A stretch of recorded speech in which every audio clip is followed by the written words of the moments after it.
From the George McCoy at Warren Allen Sports Desk, a Sports Center update on 1080 The Fan. Jeff Rust with your Sports Center update. First on The Fan, the Mariners start a 6-game road trip this afternoon to wrap up the first half of the season in the Bronx to face the Yankees. Logan Gilbert starting for Seattle, Will Warren for New York, 4:05 first pitch on Root Sports. The Mariners are 6.5 games back of the Astros in the AL West. Pirates shortstop O'Neal Cruz has committed to participating in the Home Run Derby. He joins Cal Raleigh, James Wood, Ronald Acuna Jr., and Byron Buxton. 3 spots remain open. ESPN Shams Charania reporting Mavericks All-Star Anthony Davis had surgery to repair a detached retina suffered last season. He is expected to be ready for training camp. And Wimbledon quarterfinal results. American Taylor Fritz advancing, beating Karen Khachanov in 4 sets. Number 2 seed Carlos Alcaraz takes care of Cameron Norrie in straight sets. Over on the women's side of the bracket, top seed Arina Sabalenka needed 3 sets to eliminate Laura Siegemund. And number 13 seed American Amanda Anisimova over Anastasia, here we go, Pavlyuchenkova in straight sets. More sports scores and stories in 30 minutes. I'm Jeff Rust from the George McCoy at Warren Allen Sports Desk. Hurt and missing work, insurance companies acting like jerks. Don't call your mom, call George McCoy at warrenallen.com. The Fan Merch Locker has a new black 1080 The Fan hoodie, as well as classic long and short sleeve tees. Get yours now at 1080thefan.com.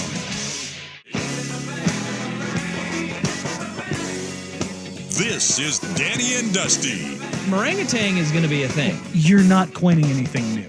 With Danny Meringue and Dusty, the Fan Man Hera. I'll throw some monkey sounds in there and call it good. The old Danny Meringue pie? Danny and Dusty on the Odyssey app and 1080. Yeah, this is going to be awesome.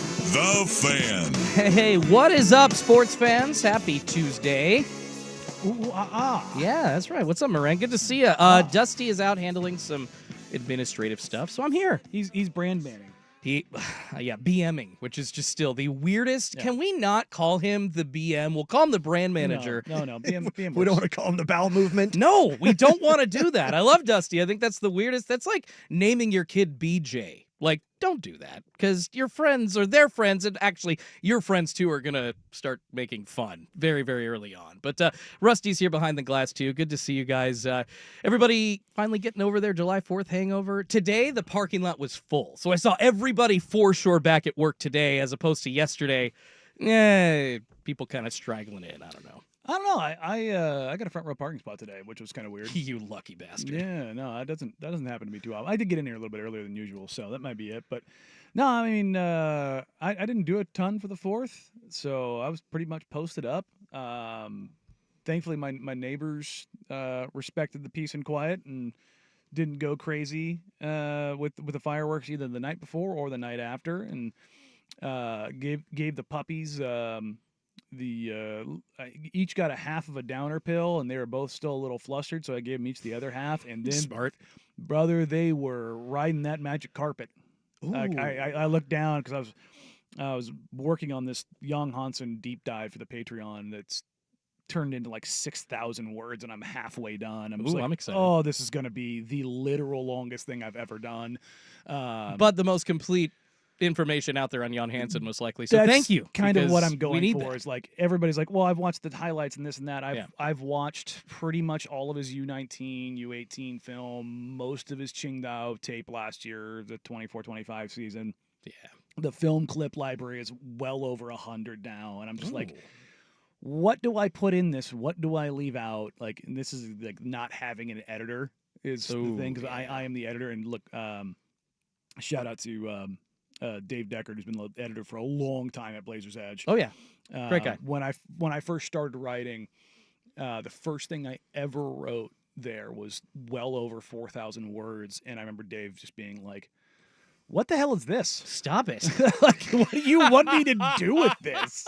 It's like, I couldn't even finish this, but I did, and it's really good. He told me, he gave me 2 pieces of advice. Well, one was feedback, the other one was advice. Yeah. The first couple of things that I started to write, which were much more like technical documents, because that's what I wrote. Either as a business analyst or working in intelligence in the military, it was very jargony and very business professional like. In depth, maybe not for somebody that's outside of the realm of that Yeah, industry or whatever. and even yeah. then, it's not easy to digest. And Okay. he told me, you need to stop trying to write like a writer, and you need to write like you talk.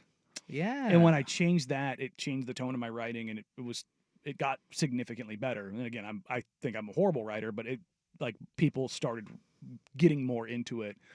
But I remember he also goes, "You were one of the most interesting writers that I've ever had, in the sense of your writing vacillates from holy crap to holy crap." And so I always those two things always kind of stick in my mind when I'm doing this stuff. But yeah, I looked down. I had the little doggy beds. I put them both one on each side of me in the office.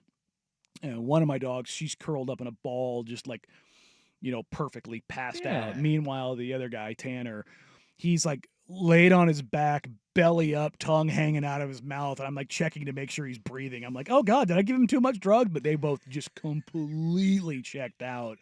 And he never sleeps like that. So I'm like, oh yeah, no, he's definitely riding that high right now. So Absolutely. yeah, I had the most low key fourth I probably ever had. Yeah. So I was posted up just chilling. I mean, there were a lot of events going on. I feel like the fireworks shows all around this weekend seems to be happening en masse. Almost every city, even the small ones, Woodburn, Silverton. There was a list of literally 40 fireworks shows that I'm like, should we go to any of these? My wife and I just drove downtown, did the waterfront, and oh yeah, there were Blues Fest tickets available here. Didn't even grab those. I don't mind a chill weekend. In fact, staying home, not going anywhere during a holiday weekend, Memorial Day and July 4th. These in Portland are the big ones. You can just chill and enjoy the neighborhood to yourself, and you don't have to see anybody. It's kind of nice. It's super weird. I am a America, let your freedom eagle fly kind of dude. Damn right, me too. And I love fireworks. Oh yeah. But I'm also, I think I've reached the point where it's where I used to, and again, I still love fireworks, but I don't have I need to go lights. I didn't watch any.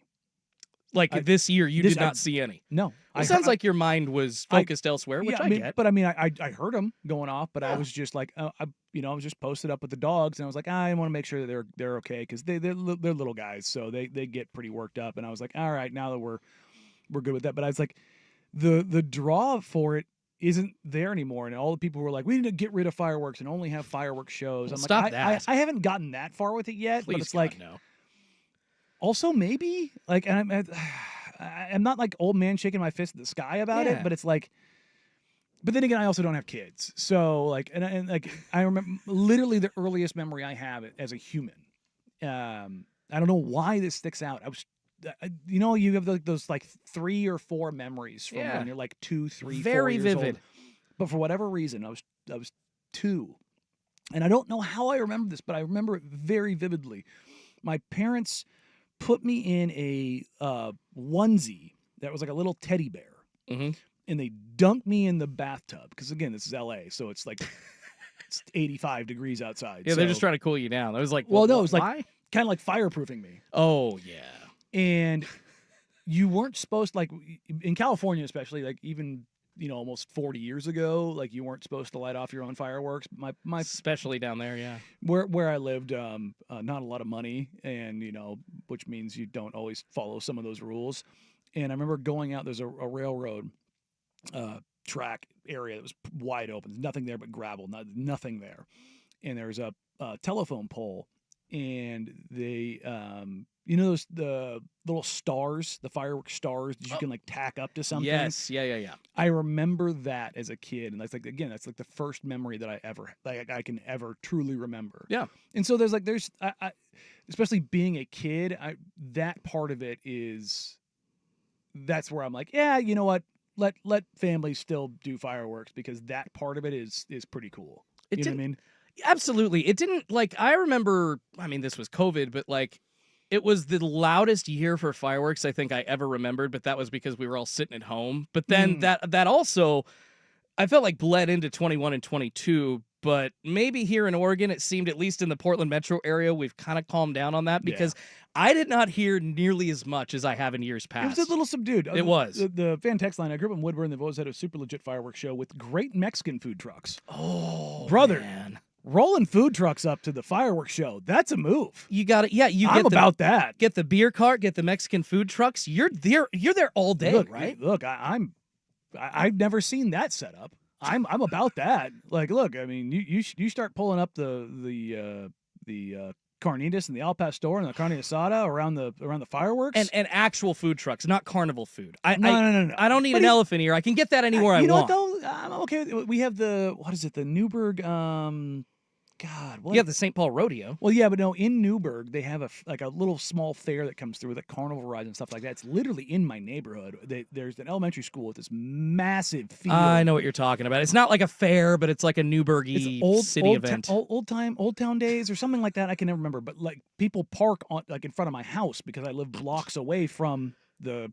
Charge for parking, brother. What are you doing? You know, actually, family and friends like, hey, do you mind if I park at your house? You know, we're gonna take the kids. I'm like, yeah, that's fine. I don't care. $10. No, seriously, that's what they do in Corvallis. You go to a Beaver game, you park in somebody's driveway. It's I don't like. It's kind of nice because I can hear the festival carnival sounds and smell all the food. I'm on the elephant ears and corn dogs. Like I'm all about that. I did have my neighbors had a yard sale last week, or during the day. When like leading up to the 4th, I feel like that's the worst time to have a yard sale. Well, I mean, people were out there, man. Right. Like the people were like parking across the street and blocking my driveway. And I literally pulled up, and I'm like, "Who?" Like, and not like a hello, not like a you park on the street and the tail end of your car is kind of in somebody's driveway, but the driveway's wide open. But I mean, like literally parked dead center, smack dab in the middle of my driveway where I couldn't pull in. The gates were closed. And I just looked over at the yard sale, and I was not in the best of moods. I just yelled out, "Whoever's car this is!" I'm like, literally, I stepped out of my car in the middle of the street. It needs to move now. I can imagine. Hey, I'm trying to see you in just the probably pissiest mood after about 5 or 10 seconds. I pulled up, and I'm like, maybe somebody's just sitting there. And I pull up, and I look alongside it, and there's somebody like getting out of their car in front of me. And I look at them, and I got my window down, and I go, I'm not crazy, right? Like, this is dumb. And the guy goes, yeah, I just told my wife, who the hell thinks they can park in somebody's driveway? And I was like, what is happening here? Yeah. So, yeah, there's still a factor of dumb out there that's just makes no sense. I'm dumb myself sometimes, but like the level of dumb behind the wheel here in Oregon, yikes. Yeah. And that did kind of, speaking of being behind the wheel, going back to the level of parking that was just, almost unmanageable for me today. Coming in, it was like 5 minutes of like, I thought I could get into a spot, and then nope, it's too thin, and I'm going to hit somebody's door when I get out, and I don't want to ding. It's my wife's work car that we drive around, so like I got to keep it in good shape. So it was kind of a challenge getting in this morning, and then I got a trust treat for you guys. I did go. You see the text messages lighting up there, Dan? No, somebody came through. It was the Old Fashioned Festival. The Old Fashioned. I can never remember. I knew it was old timey, old something. Yeah, because like there's like two like events that are in that general area. You've got the Sherwood, the drive-in, which is the car show, and then there's the Old Fashioned Festival. Those are like two of the events where a ton of people kind of descend on the area. Do they serve old fashions? I don't know. That'd I don't think so. Freaking awesome. I don't know if they have booze there. It's probably a pain. They need to. Well, it's probably a pain to set up booze because you got to get the OLCC in on it. And well, that's what I'm saying is if you have a cart that is already licensed to sell booze, then because they do that at like the waterfront festivals and all that kind of stuff. So yeah, I guess it's not that hard. It's again not an area I'm entirely familiar with. I got to get a rolling license or whatever. But yeah, rolling up in this morning, a trust tree. I did something here at work to other people that I'm not sure I've done before, and I feel bad about it. How do y'all feel about secondhand cheek on the toilets? How do you guys feel about sitting on a warm toilet? Oh God, no. No, you guys firmly against that? Yeah, no, it's weird. Because I am too. We've had that discussion on here before, and yeah, it's a little unnerving. It's off-putting sitting down on an already warm toilet seat. I will say though, like I spent a fair amount of time in the Middle East, and there's not a toilet seat in that world that exists that's cool. Well, see, so that part of it, like they're like. That's heat, though. That's not somebody's body heat, yeah, I know, per se. I'm telling you, it's like when it's 114 degrees that's and fair. The crapper is literally just sitting in the sun baking all day. It is a weird, like, it's not just warm, it's hot. Like, you sit down on a hot toilet seat. It's like, you're like, you do like a little, like, float over the top of it because you know it's going to suck. And then you do it. I tell you what, you want to hear the worst punishment? The worst punishment that exists in the military is when you screw up overseas and you get put on crapper duty. Okay. So once every 2 weeks, is just, again, if you're eating right now, prepare yourself accordingly, chill, just don't listen, la, la, la, la, la. Okay. It is a like kiddie pool like sized bucket that they slide out, and you can't just go dump this. People are eating right now. So they cover it in diesel Oh, fuel, no.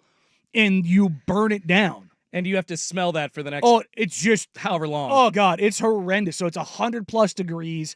You hate life, and then this smell. Like there's no gas mask. There's nothing that keeps this from seeping into every pore in your body. I mean, yes, and I never screwed up enough where I had to do it, but I had buddies who did, and brother, oh God, no. No, that sounds awful. No, I mean, I get this he's sitting on maybe just a hot toilet seat. The bacteria won't be there. So yeah, it's hot, but like I'm talking literal body heat. So thankfully you guys sit on the same side of me or same side as me on this as far as just I would literally rather drive home and go take a deuce if I have to than sit on a warm toilet seat. But thankfully the bathroom was open this morning, so did my business when I got in. But then right as I was leaving, one sales guy, Dave Kinsella, walks in behind me. Oh, hey, Dave, good morning. Good to see you, man. Walks right into the stall. If you're listening outside in the lobby right there, Dave, I apologize, but I knew for a fact that dude was going right for my secondhand cheek, and that worn toilet seat was mine. And I hope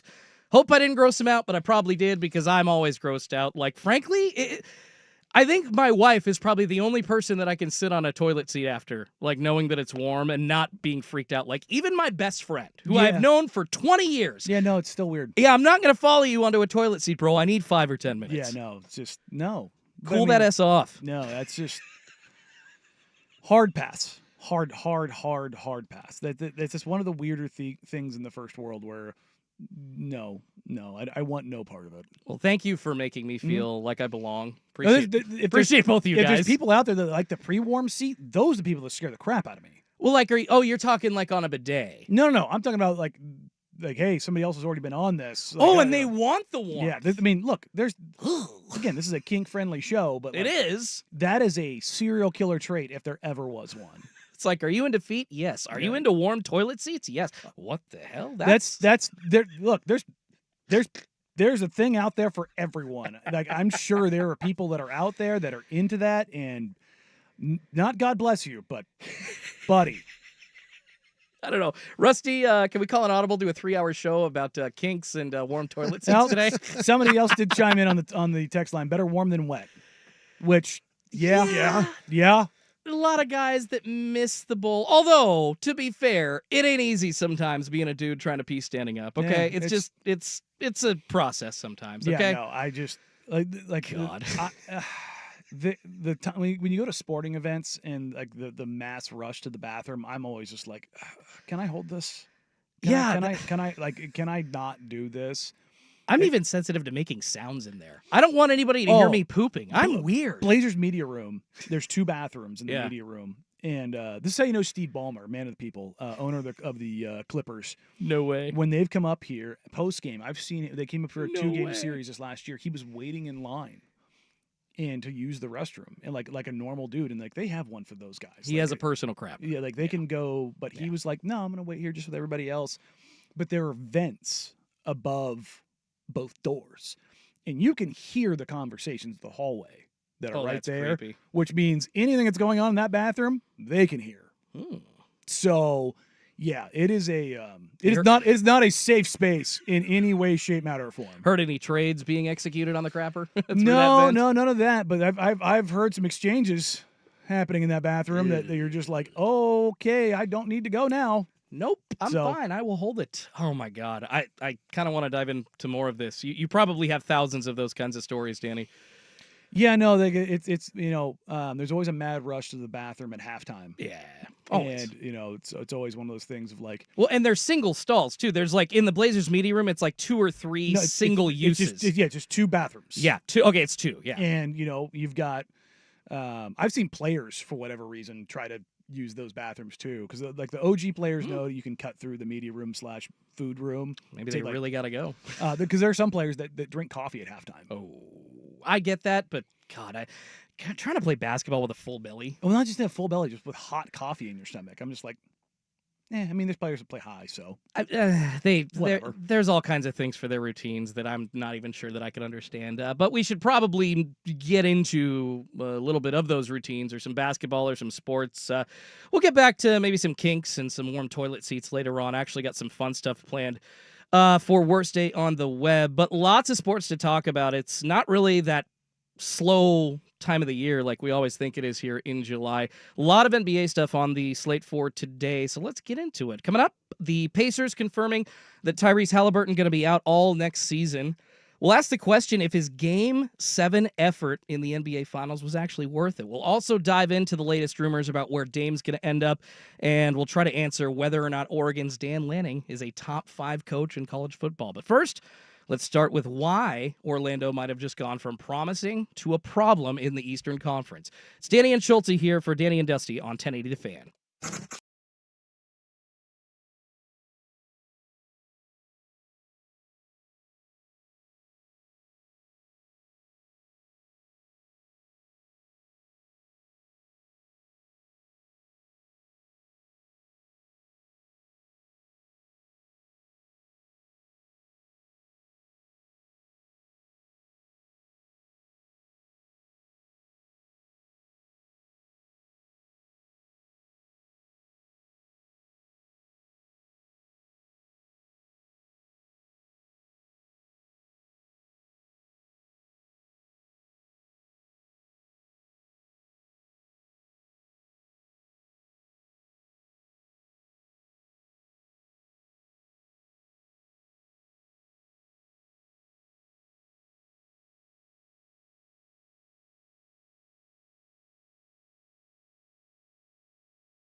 All right, we got to pull an audible really quickly. It's summertime, so I don't mind talking about stuff that isn't necessarily completely related to sports. And I think this actually hits not only the world of sports, but every single person living on planet Earth. Breaking news today. Danny Barang just letting us know about something extremely important. Danny, I'm going to let you tell the people what you just saw on social media, my friend. This is huge! This needs a mission accomplished banner in the most absurd way. The TSA is no longer requiring shoes to be removed in airport screening process. Oh my freaking God. Are you serious? That is just the best news I think I've gotten in. As far as flying goes, like we heard Southwest, they're now assigning seats. Like flying has been getting progressively worse over the years. Post-COVID, jumped up on that scale from bad to crappy. Yeah, the 9/11, the shoe bomber, and COVID, it made travel just unabashed hell. And those lines, and man. then we have the real ID, and then the TSA pre-check got so crazy that like the last 4 flights that I took on PSA pre-check, the pre-check line was longer than the regular check-in, and I was like, screw this, I'm not paying for this anymore. This is very convenient because I'm flying out Friday for Vegas, so hell yeah. But I also I've mentioned this so many times. I fly in basketball shorts and or sweatpants. We talked about this Crocs, when I was on last time. And a hoodie. Like I don't care. Now, flying to Vegas, I will not be wearing sweatpants. I am basketball shorts and Crocs 100% through, because the second you step out of Las Vegas airport and get hit by that blow dryer, you're just sitting there. It's always funny. I watch people that, I don't know if it's their first time or if they just hate themselves. They walk out into the air in layers upon layers upon layers. And it's just it's 112 degrees, guys. Did you not know what Las Vegas is in the middle of July? What are you doing? But yeah, I am all for this. Yeah, this is because the pretty much I think everywhere now, all the scanners are the X-rays or whatever. Yeah. They have the technology to see through our shoes now. Yeah, it's so you don't have to worry about that. Now, if we 2025, if we could only get back to where we can bring liquids back on board, that would be... Well, unfortunately, liquids... I'm not sure liquids can disguise explosives of some kind, and I'm not saying... you just got put on a watch list. Yeah, exactly. Me saying that, people heard that, and they're like, oh, he knows about that? That's why they're in a bag, right?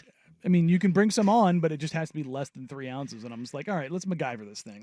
Come on, man. It's all very dumb. What's that Family Guy kind of way where one pilot is shampooing the other? Oh, no, I got in my eyes. Yeah. And then the plane crashes. Yeah, it's just come on, man. What are we doing here? It's all so dumb. But yeah, no, this is great, man. Long lines hopefully going away just because of this. Yeah, I mean, that'll speed the process up. And then your real ID, as far as what you need to travel now, because I think it's mandatory now, right? Oh, yeah. As of May something, it became mandatory. So it's a month plus old now, but I think people were still trying to use Costco cards and the weirdest pieces of identification. Yeah, we talked about that a couple through. Weeks ago. The people were using Costco ID cards to try to travel. And it's that doesn't work. And I mentioned when we brought that story up, my Costco card doesn't have my photo on it. Oh, yeah. Not everybody's does. It's just a corporate card, so... Nice. God, back in the day when you got a driver's license without a picture on it and everybody just believed you were who you said you were. Oh, God, yeah. That's Post 1960, that wasn't possible anymore. But, man, I love this. The experience waiting in lines, and I usually have my shoes. I know you're in Crocs. I've recommended very, very heavily, do not wear any kind of open-toed shoe on a plane in case that plane does crash. You want to make sure you got some rubber soles to be running away from the plane in, not Crocs that are melting on your feet, but I digress. Look, man, if plane crashes... You're on white. You're going down. Yeah. Doesn't matter. Pour me a drink, dog. That's... There's plenty of there's literally a half dozen times in my life I should have died. Yeah. And then people will I'm like, no, legitimately, there's a half dozen times in my life I should have died. And not one of those was I better be prepared for this. It was well, whatever happens is going to happen. Like that. In that moment, man, it is what it is. What did Ron White also say? Hit something hard. I don't want to lip away from this wreck. Yeah, no, 100%. I think Sooks mentioned if I had 24 hours to live, I'd take the yacht out to international waters and do every drug known to man and just go out with a bang. Yeah, with it. The final moments will be spent in a euphoria of crazy doings. If I'm falling from 30,000 feet, man, I'm not counting on walking out of that. Well, and the last time I had to fly, it was back from Hawaii to Portland. The first half of the trip was fantastic. We flew first class for our honeymoon and, did it up. It was this thing that we saved for, and we were trying to really have some fun. And so we went all out. And On the way back, the first class tickets did not get you. So my wife has TSA pre-check. I do not. The first class usually gets you into a faster line in security. Yeah, at the Maui airport, it does not do that right now because the Maui airport is a mess. It's under construction. They're doing stuff. So you basically have one long quarter-of-a-mile line up to the TSA. That sucked. Everybody taking their shoes off, I'm sure, slowed it down. So, all right. Sounds like we don't have to deal with as much heartache going through the TSA going forward. I'm the guy that likes to show up like right before the plane leaves. I don't want to hang. I don't want to hang at the airport, dude. You're the one delaying us. No, I'm not delaying you because I make sure that I am there before final call. We don't ever push the flight to be late, but I am certainly, dude, the space is going to be there. My seat is assigned. There is no reason for me to be there outside of 20 minutes before doors close. Period. Well, I don't like your kind.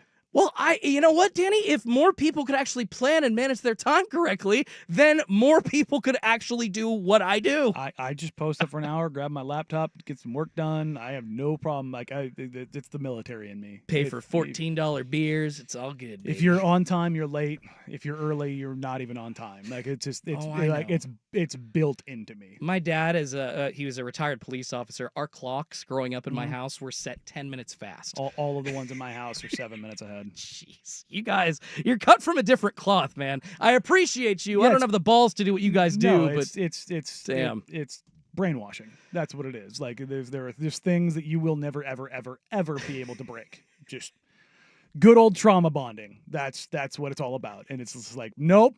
Like I don't have anxiety ever unless I am running on time. Not running late. If I am running on time, I'm like, gotta go. Like oh God. You want to talk about having a road game, buddy? The pucker factor goes through the roof if I'm not early to something. Well, that's the problem with having ADHD on my end is like I want to be on time. My wife and I will try to plan and be on time, but unfortunately something happens or we'll get distracted. It's just the way that it is. But hey, no more TSA agents getting distracted by guys and gals taking their shoes off. That is awesome. I had to break away. Danny let us know about that news during the break, so I figured we could spend a couple minutes on it. That is just fantastic news. Everybody needs to know. Tell your friends, no more shoes being removed through TSA at the airport. But let's move on. Paolo Banchero signing a massive deal with the Orlando Magic. Are they moving the needle in the Eastern Conference? We'll get to that next, but first, here's Rusty with SportsCenter. Now, from the George McCoy at Warren Allen Sports Desk, a SportsCenter update on 1080 The Fan. First on The Fan, the Mariners start a 6-game trip this afternoon to wrap up the first half of the season in the Bronx to face the Yankees. Logan Gilbert opposite Will Warren. That's a 4:05 first pitch on Root Sports. The Mariners is 6.5 games back of the Astros in the AL West. Pirates shortstop O'Neal Cruz. He has committed to participating in the Home Run Derby. He joins Cal Raleigh, James Wood, Ronald Acuna Jr., and Byron Buxton. 3 spots remain open for the competition. ESPN Shams Charania reporting Mavericks All-Star Anthony Davis had surgery to repair a detached retina suffered last season. He is expected to be ready for training camp. More sports scores and stories in 30 minutes. I'm Jeff Rust from the George McCoy at Warren Allen Sports Desk. Hurt and missing work, insurance companies acting like jerks. Don't call your mom. Call George McCoy at warrenallen.com. Jump back to earlier parts of your favorite fan shows on the Odyssey app. The only way to rewind Portland's sports leader, 1080 The Fan. See website for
Schulte in for Dusty today. All right, Danny, we got to talk about the Orlando Magic signing Paolo Banchero to a massive $239 million max rookie extension. Could climb to $287 million if he makes an All-NBA team. MVP or DP award gets won by him next season as well. This is an all-in move by the Orlando Magic, Danny. This, I believe, it's a move that can move the needle in the Eastern Conference. And, I mean, Banchero, he's a guy that not only did he get an extra year added to this, but he also got that player option. It's the first rookie deal since Luka and Trey got that. So he is one of only 3 guys to get this. But on top of that, you're locking him in after getting Desmond Bane. And you look at the roster that they have in Orlando now. Franz Wagner, obviously there for a bit longer as well. They added Tyus Jones to help with their very, very minuscule offensive output this last year. At one point, Banchero, I know he was injured at one point this year, but then averaging about 30 points a game. And in that first round series against Boston, it's now, I think, 7 straight playoff games for him over a couple of years with 25 points. It's the longest streak in Magic history, or at least he's tied for it. It's not a sexy market, Danny, but I got to say, this is a move that makes Orlando, for me, an immediate contender in the East. Well, yeah, I mean, the East is wide open, whether you're talking about Dame's injury, Halley's injury, Tatum's injury.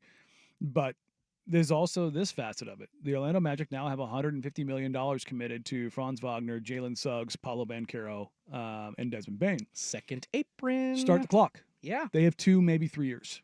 And that's the thing about this new CBA. And weirdly enough, Draymond Green was on Threads, of all places, and wrote like 3 pages on Threads and didn't really say much, but in a roundabout way, he was like, I should have been the president of the players union, taking a shot at CJ McCollum. And look, I mean, there are some people out there like, well, the BRI is the BRI. Like, they got, X% of the income and that's what they get, blah, blah, blah. But the ramifications of the CBA is like, the way that the player side of it sold it was, hey, there's more money, which means there's a trickle-down effect and the guys in the middle will get more. It's like, no, that's not happening. Because if you look right now, the guys in the middle are the ones that are not getting deals. You're not like, you've got RFAs, restricted free agents, in Cam Thomas, in Josh Giddey, and Jonathan Kuminga. None of them are getting signed. Nope. And you're seeing that this is what I expected. I said this over the last year. The guys who got those bigger deals, those $40+ million deals, you just kind of gave them to them. Whether it's Zach LaVine or Michael Porter Jr., those types of players, good players. And I kind of put Porter Jr. at the bottom of that list, and LaVine is a guy who's very talented, but injuries and fit have always been kind of a question for him. But those deals that used to get handed out are no longer getting handed out. The guys that are at the very top, the Paulos, the Franz Wagners, the young up and coming stars, the SGAs, those guys, they're going to get paid. There's no doubt about it. But if you're looking at the Orlando Magic, they are not the Boston Celtics or the Golden State Warriors or Los Angeles Clippers from these massive markets that have owners with all the money in the world that are spending like crazy and da-da-da-da. The ramifications for this, the Magic, is they are now pot committed. There's no like, well, we can kind of do this, we can kind of do that. It's like, and the worst of these situations you're seeing play out in Phoenix, where you've got Matt Ishbia came in and it's like, I know better, I'm going to spend, I'm going to do this, and the new CBA came in and punched them in the face, and now they're talking about waiving and stretching Bradley Beal's $11 million over the next 5 years, which the Bucks did with Damian Lillard. And I think you are basically loading the gun that you are going to use to off your franchise with. Like it is playing with a dangerous game here. Yeah, it's not Russian roulette. There's a round in every chamber. There's no getting away from it, because like you are throwing $22 million a year down the drain. It is gone. It is like in Portland, in a significantly less restrictive CBA era, they waived and stretched Andrew Nicholson, and that prohibited them from like being more active in free agency or facilitating trades. There's always this little buffer of like, that they still have a mill from Didi Lozada on the cap for this year. It's like $230,000. Okay, sorry. But it was waived and stretched. But it's like, I think it was like $1.3 million or something like that was waived and stretched. So you see it done with smaller contracts, but having it done this big. But isn't that, speaking of Phoenix really quickly, isn't that a situation where they don't want him on the team anyways? So clearing up any kind of space they can't do anything with him because he's got a no trade clause. Exactly. Because he's owed, $53 million over the next 2 years, something like that. 53, 55, something. outrageous. Again, one of the old CBA deals. Yeah. And with you're talking about the Orlando Magic, yeah, I mean, you've got a ton of injuries. The only teams that are, I would say, clearly better than them, it might only be Team. Like, everybody wants to put the Knicks in there. Mm-hmm. I mean, are the Knicks that much better than the Orlando Magic right now? I mean, I like their roster, but I mean, you add Desmond Bane, who's like a fringe all-star. the Knicks can certainly score at a higher clip than Orlando can. Orlando was so bad on offense. Metrics-wise, they were bottom 5 on offense the entire year. But they also they didn't have Suggs, and they added Desmond Bane to it. It's true. You add and Tyus Jones. I mean, you add 2 very high-level players in Jalen Suggs. Like, Jalen Suggs is new age Drew Holiday. Yes, that's what he is. Like, if his shot, like the growth that he showed before he got hurt and basically missed all of last year, they add him to this. Desmond Bane continues to be the player that he is. Franz and Paulo continue to evolve and be the player. Like, they aren't at their peaks yet. Paulo's 23. Franz, I think, just turned 24. Yes. So they are still incredibly young, which is terrifying because you've now got a 3-year window with guys that in 3 years are just entering their prime. Well, and during that 3 years. And what do you do with them? Like, is the CBA going to be so restrictive now that in 3 years you have to decide whether or not you're going to trade one of Franz or Paulo? And during that 3-year window, you're essentially not able to add anybody else, right? If they go over the second apron, there's no mid-level exception. Like, and I guess, do you see this core, Wagner, Bane, Suggs, and Banchero, as the guys that can get it done in Orlando? Are they still an ancillary piece short? Like, how far is their ceiling? And if you're talking, well, it's only 2 or 3 years until they have to blow this up, because you look next season, they are a couple 100,000 into the second apron. So this gets bad really quickly. This is obviously and you can't stay up there for a long time. No, like that's the whole thing of this. And it's like, and I can't remember who the Magic's owner is, but they cannot afford to make a luxury tax payment to Boston. It's the Amway family. Like, well, maybe they could, but they certainly don't want to. No, again, they're not a team historically that's been a team that pays a ton out. Like, that's been a big deal of that. But it sucks because, like, the core of this team, Suggs, Franz, Paulo, is homegrown. Now you're being punished because we drafted really well. We're now going to be forced to decide, and now this proliferation of talent just keeps going out, keeps going out. Like, and again, I don't want to I don't like the big 3 era, and I don't like big markets hoarding talent. But it's like, it certainly isn't a big market. I mean, teams like Oklahoma City and Orlando are going to get punished for drafting well, and that just seems very dumb and counterintuitive. But is that more because of the CBA? Oh, it's the CBA. Yeah, I mean, I'm sorry. I don't think, guys, love me some Damian Lillard, but like I was saying 10 years ago, there's going to be athlete salaries at some point hitting $50 million a season. They aren't worth that. I'm sorry. I get it. In BRI, they are. But the problem is it isn't the high-end salaries, because it's just percentage. Like the number itself doesn't matter, because there's X amount of money that comes in, whether it's TV deal, merch, all of the things. The right? medium guys aren't getting the money, like you said. That's the Matisse Thybulles are making 10 instead of 20. And that's the prohibitive part of all of this, is that you have guys that are taking significantly less, while the big guys continue to eat. And it's like the above mid-level. So mid-level is 14.1. Like the $15 to $25 million a year guy just doesn't exist. No. Like, if you look at all the contracts that were just signed, and yes, this free agent class was down, but I mean, even like a really, really high-end role player like Jabari Smith Jr. Well, you got 115 or 125. Yeah, 110, 120. But that's the only one out there that's like that. Like, you just don't see that many of them anymore. And it's really interesting to kind of see where this stuff is going to go. And I don't think it's going to go well for the top tier guy going forward. So do you think that, I mean, I'm not so much thinking about the Knicks. I'm thinking about the Pacers without Tyrese Halliburton next year. And we'll get to the Pacers here in just a second, kind of use this as a transition. Without Miles Turner now, do you think Orlando can take up the guard that Indiana left? Because now... Why not? Yeah, you're essentially leaving your guard play to what? TJ McConnell and Ben Mathurin, who's playing for an extension, but just not as many horses in the stable there for Indiana this season. You've got Nembhard and Nesmith and Pascal. Like, they'll be feisty, plucky, but in the pecking order in the East, Cleveland is going into next season as it stands right now. Cleveland is far and above the best team in the East. There's no doubt about that. And if the dark horse thing happens and somehow LeBron ends up in Cleveland, they're going to be the runaway favorites in the Eastern Conference. But after that, you have the Knicks and the Magic. Then after that, you probably have the Hawks. After that, it's a big shrug. Probably the Pistons, who, Malik Beasley was a very important part of their team, and they had to scramble and go get Duncan Robinson. It's like, okay, we got to get a shooter. And it's like all of the positive momentum, not all of, some of the positive momentum around Detroit. Like they're still trying to find a few things. Yeah. But that's the Eastern Conference in a nutshell, is that after the first 3-4 teams, after the first 3 teams, after Cleveland, New York, Orlando, how that slices up and how that changes, I don't know where the hell it's going to go, to be honest. In the East, like the win totals in the East, if you threw the Blazers in the East, they're probably a 500 team. Yikes. That's kind of crazy to think about. Mm-hmm. Wow.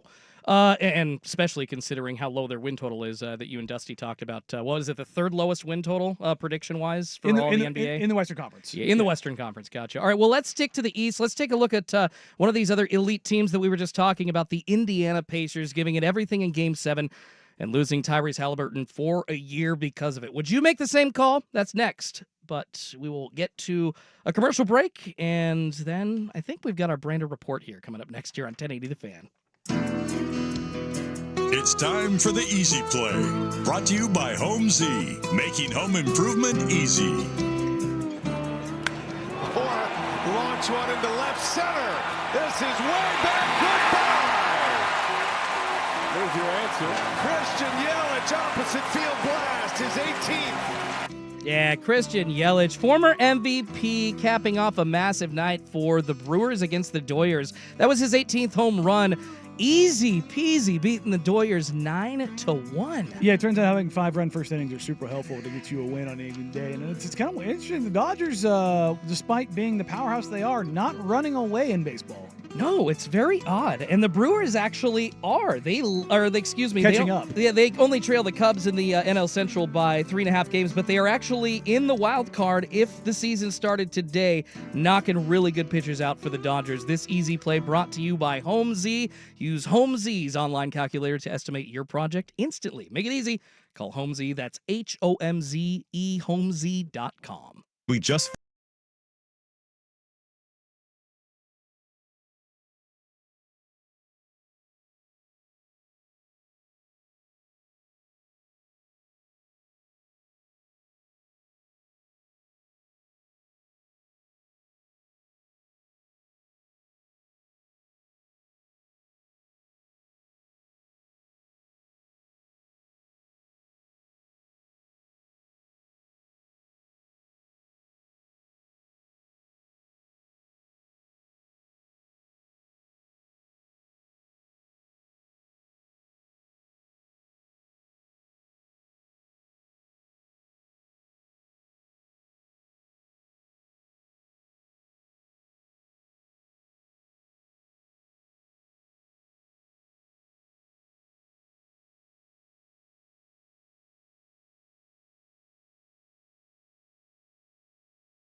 Hope you're all enjoying yourself on a Tuesday out there.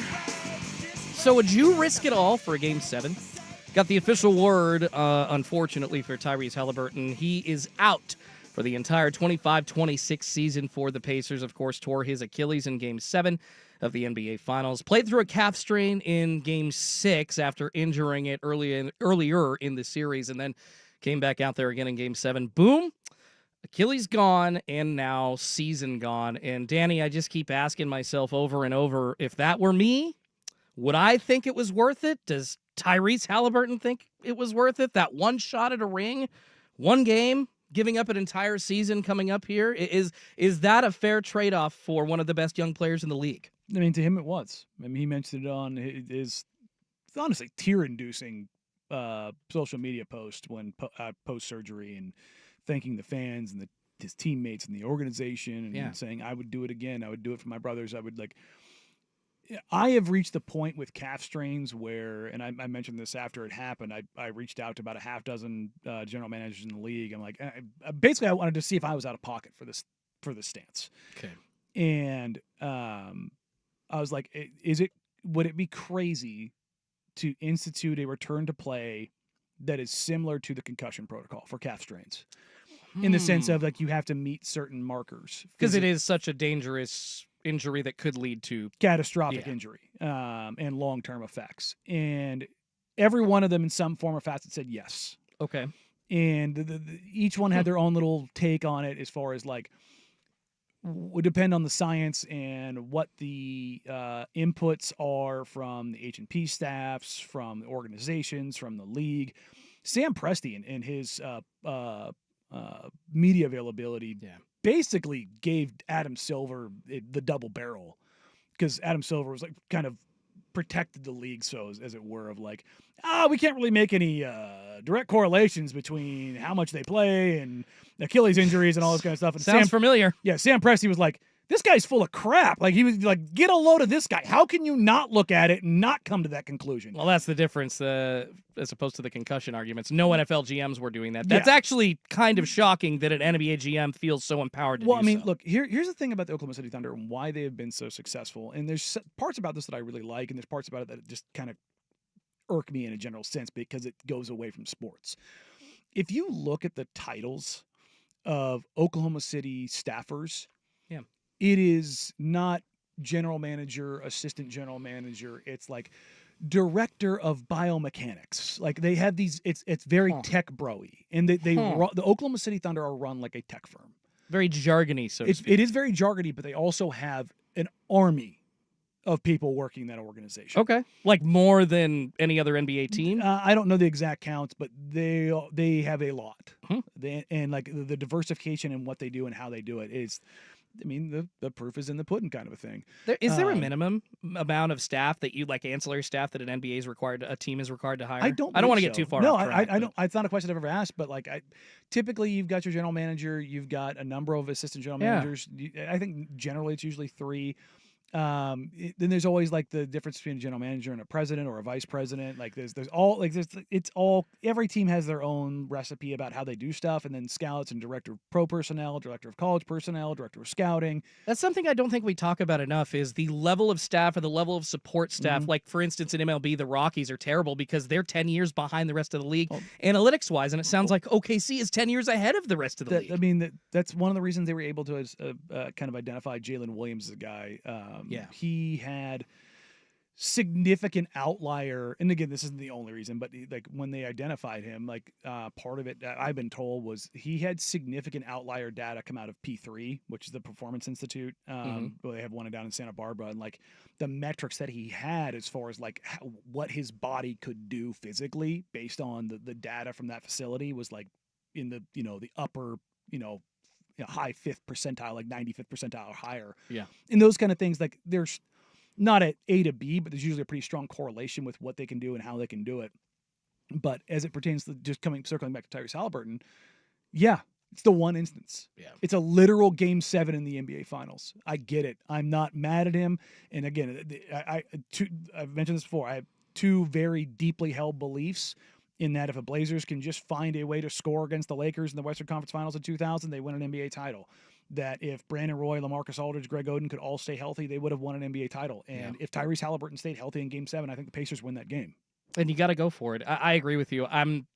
I get that there's sort of a debate among some fans. Like there are a lot of Pacers fans that are pissed that now it seems like the timeline of the team is affected. But guys, how often do you get to a Game 7 of the NBA Finals? Doesn't happen often. And that's the thing is like, I don't begrudge that is a choice. That is not a choice that the organization makes. That is a choice that Tyrese Halliburton makes, and that is a choice that he's allowed to make. Yeah, and he said, to quote him again, "I do it again and again to fight for this city." And my brother's team president, Kevin Pritchard, said, "If I knew he'd get hurt, I'd sacrifice that game. I want him to have an incredible career." So you hear two different sides of thought here, obviously from the player's side compared to the front office side, maybe wanting things to be a little bit more sewn up for the future. But yeah, they've got one of the deepest rosters, if not the deepest bench in the Eastern Conference at least. So there's guys there to make it up for him. Halliburton wasn't scoring a ton of points. Like, does this... But he enables them to play a brand of basketball that you can't play without him. Yeah. Like, that's the thing. Is like it's the secret sauce. Yes. And then without that does...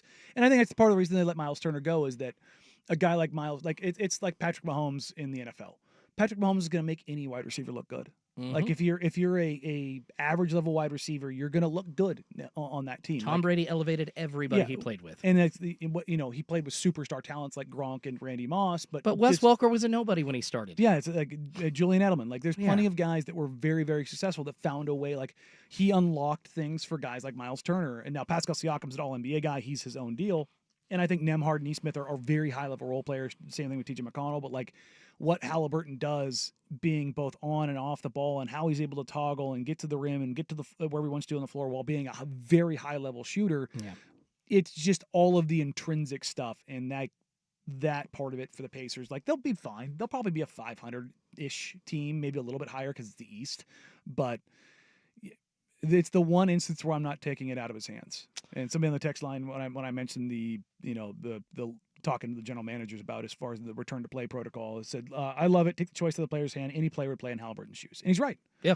And in that instance, which is a very finite instance, is the only one where I'm not doing it.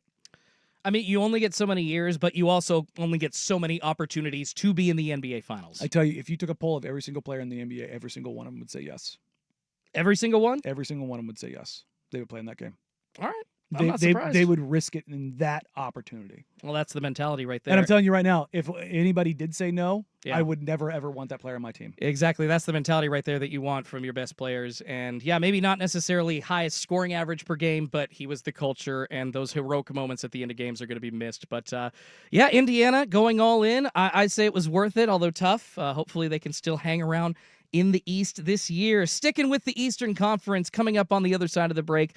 Does Damian Lillard really want to be a Boston Celtic? Schultze sitting with Danny here on Sports Radio 1080 The Fan. This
from the George McCoy at Warren Allen Sports Desk, a Sports Center update on 1080 The Fan. If you've been arrested for DUI, you need a team of attorneys into whom you can place your trust. Call Reynolds Defense Firm today, online at reynoldsdefensefirm.com. First on The Fan, the Mariners start a 6-game road trip this afternoon to wrap up the first half of the season in the Bronx to face the Yankees. Logan Gilbert starting for Seattle, Will Warren for New York, 4:05 first pitch on Root Sports.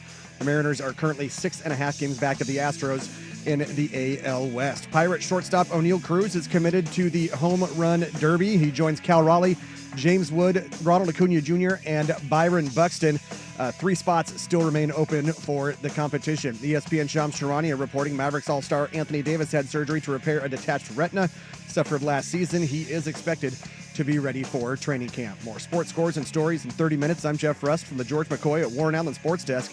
Hurt and missing work, insurance companies acting like jerks. Don't call your mom. Call George McCoy at warrenallen.com.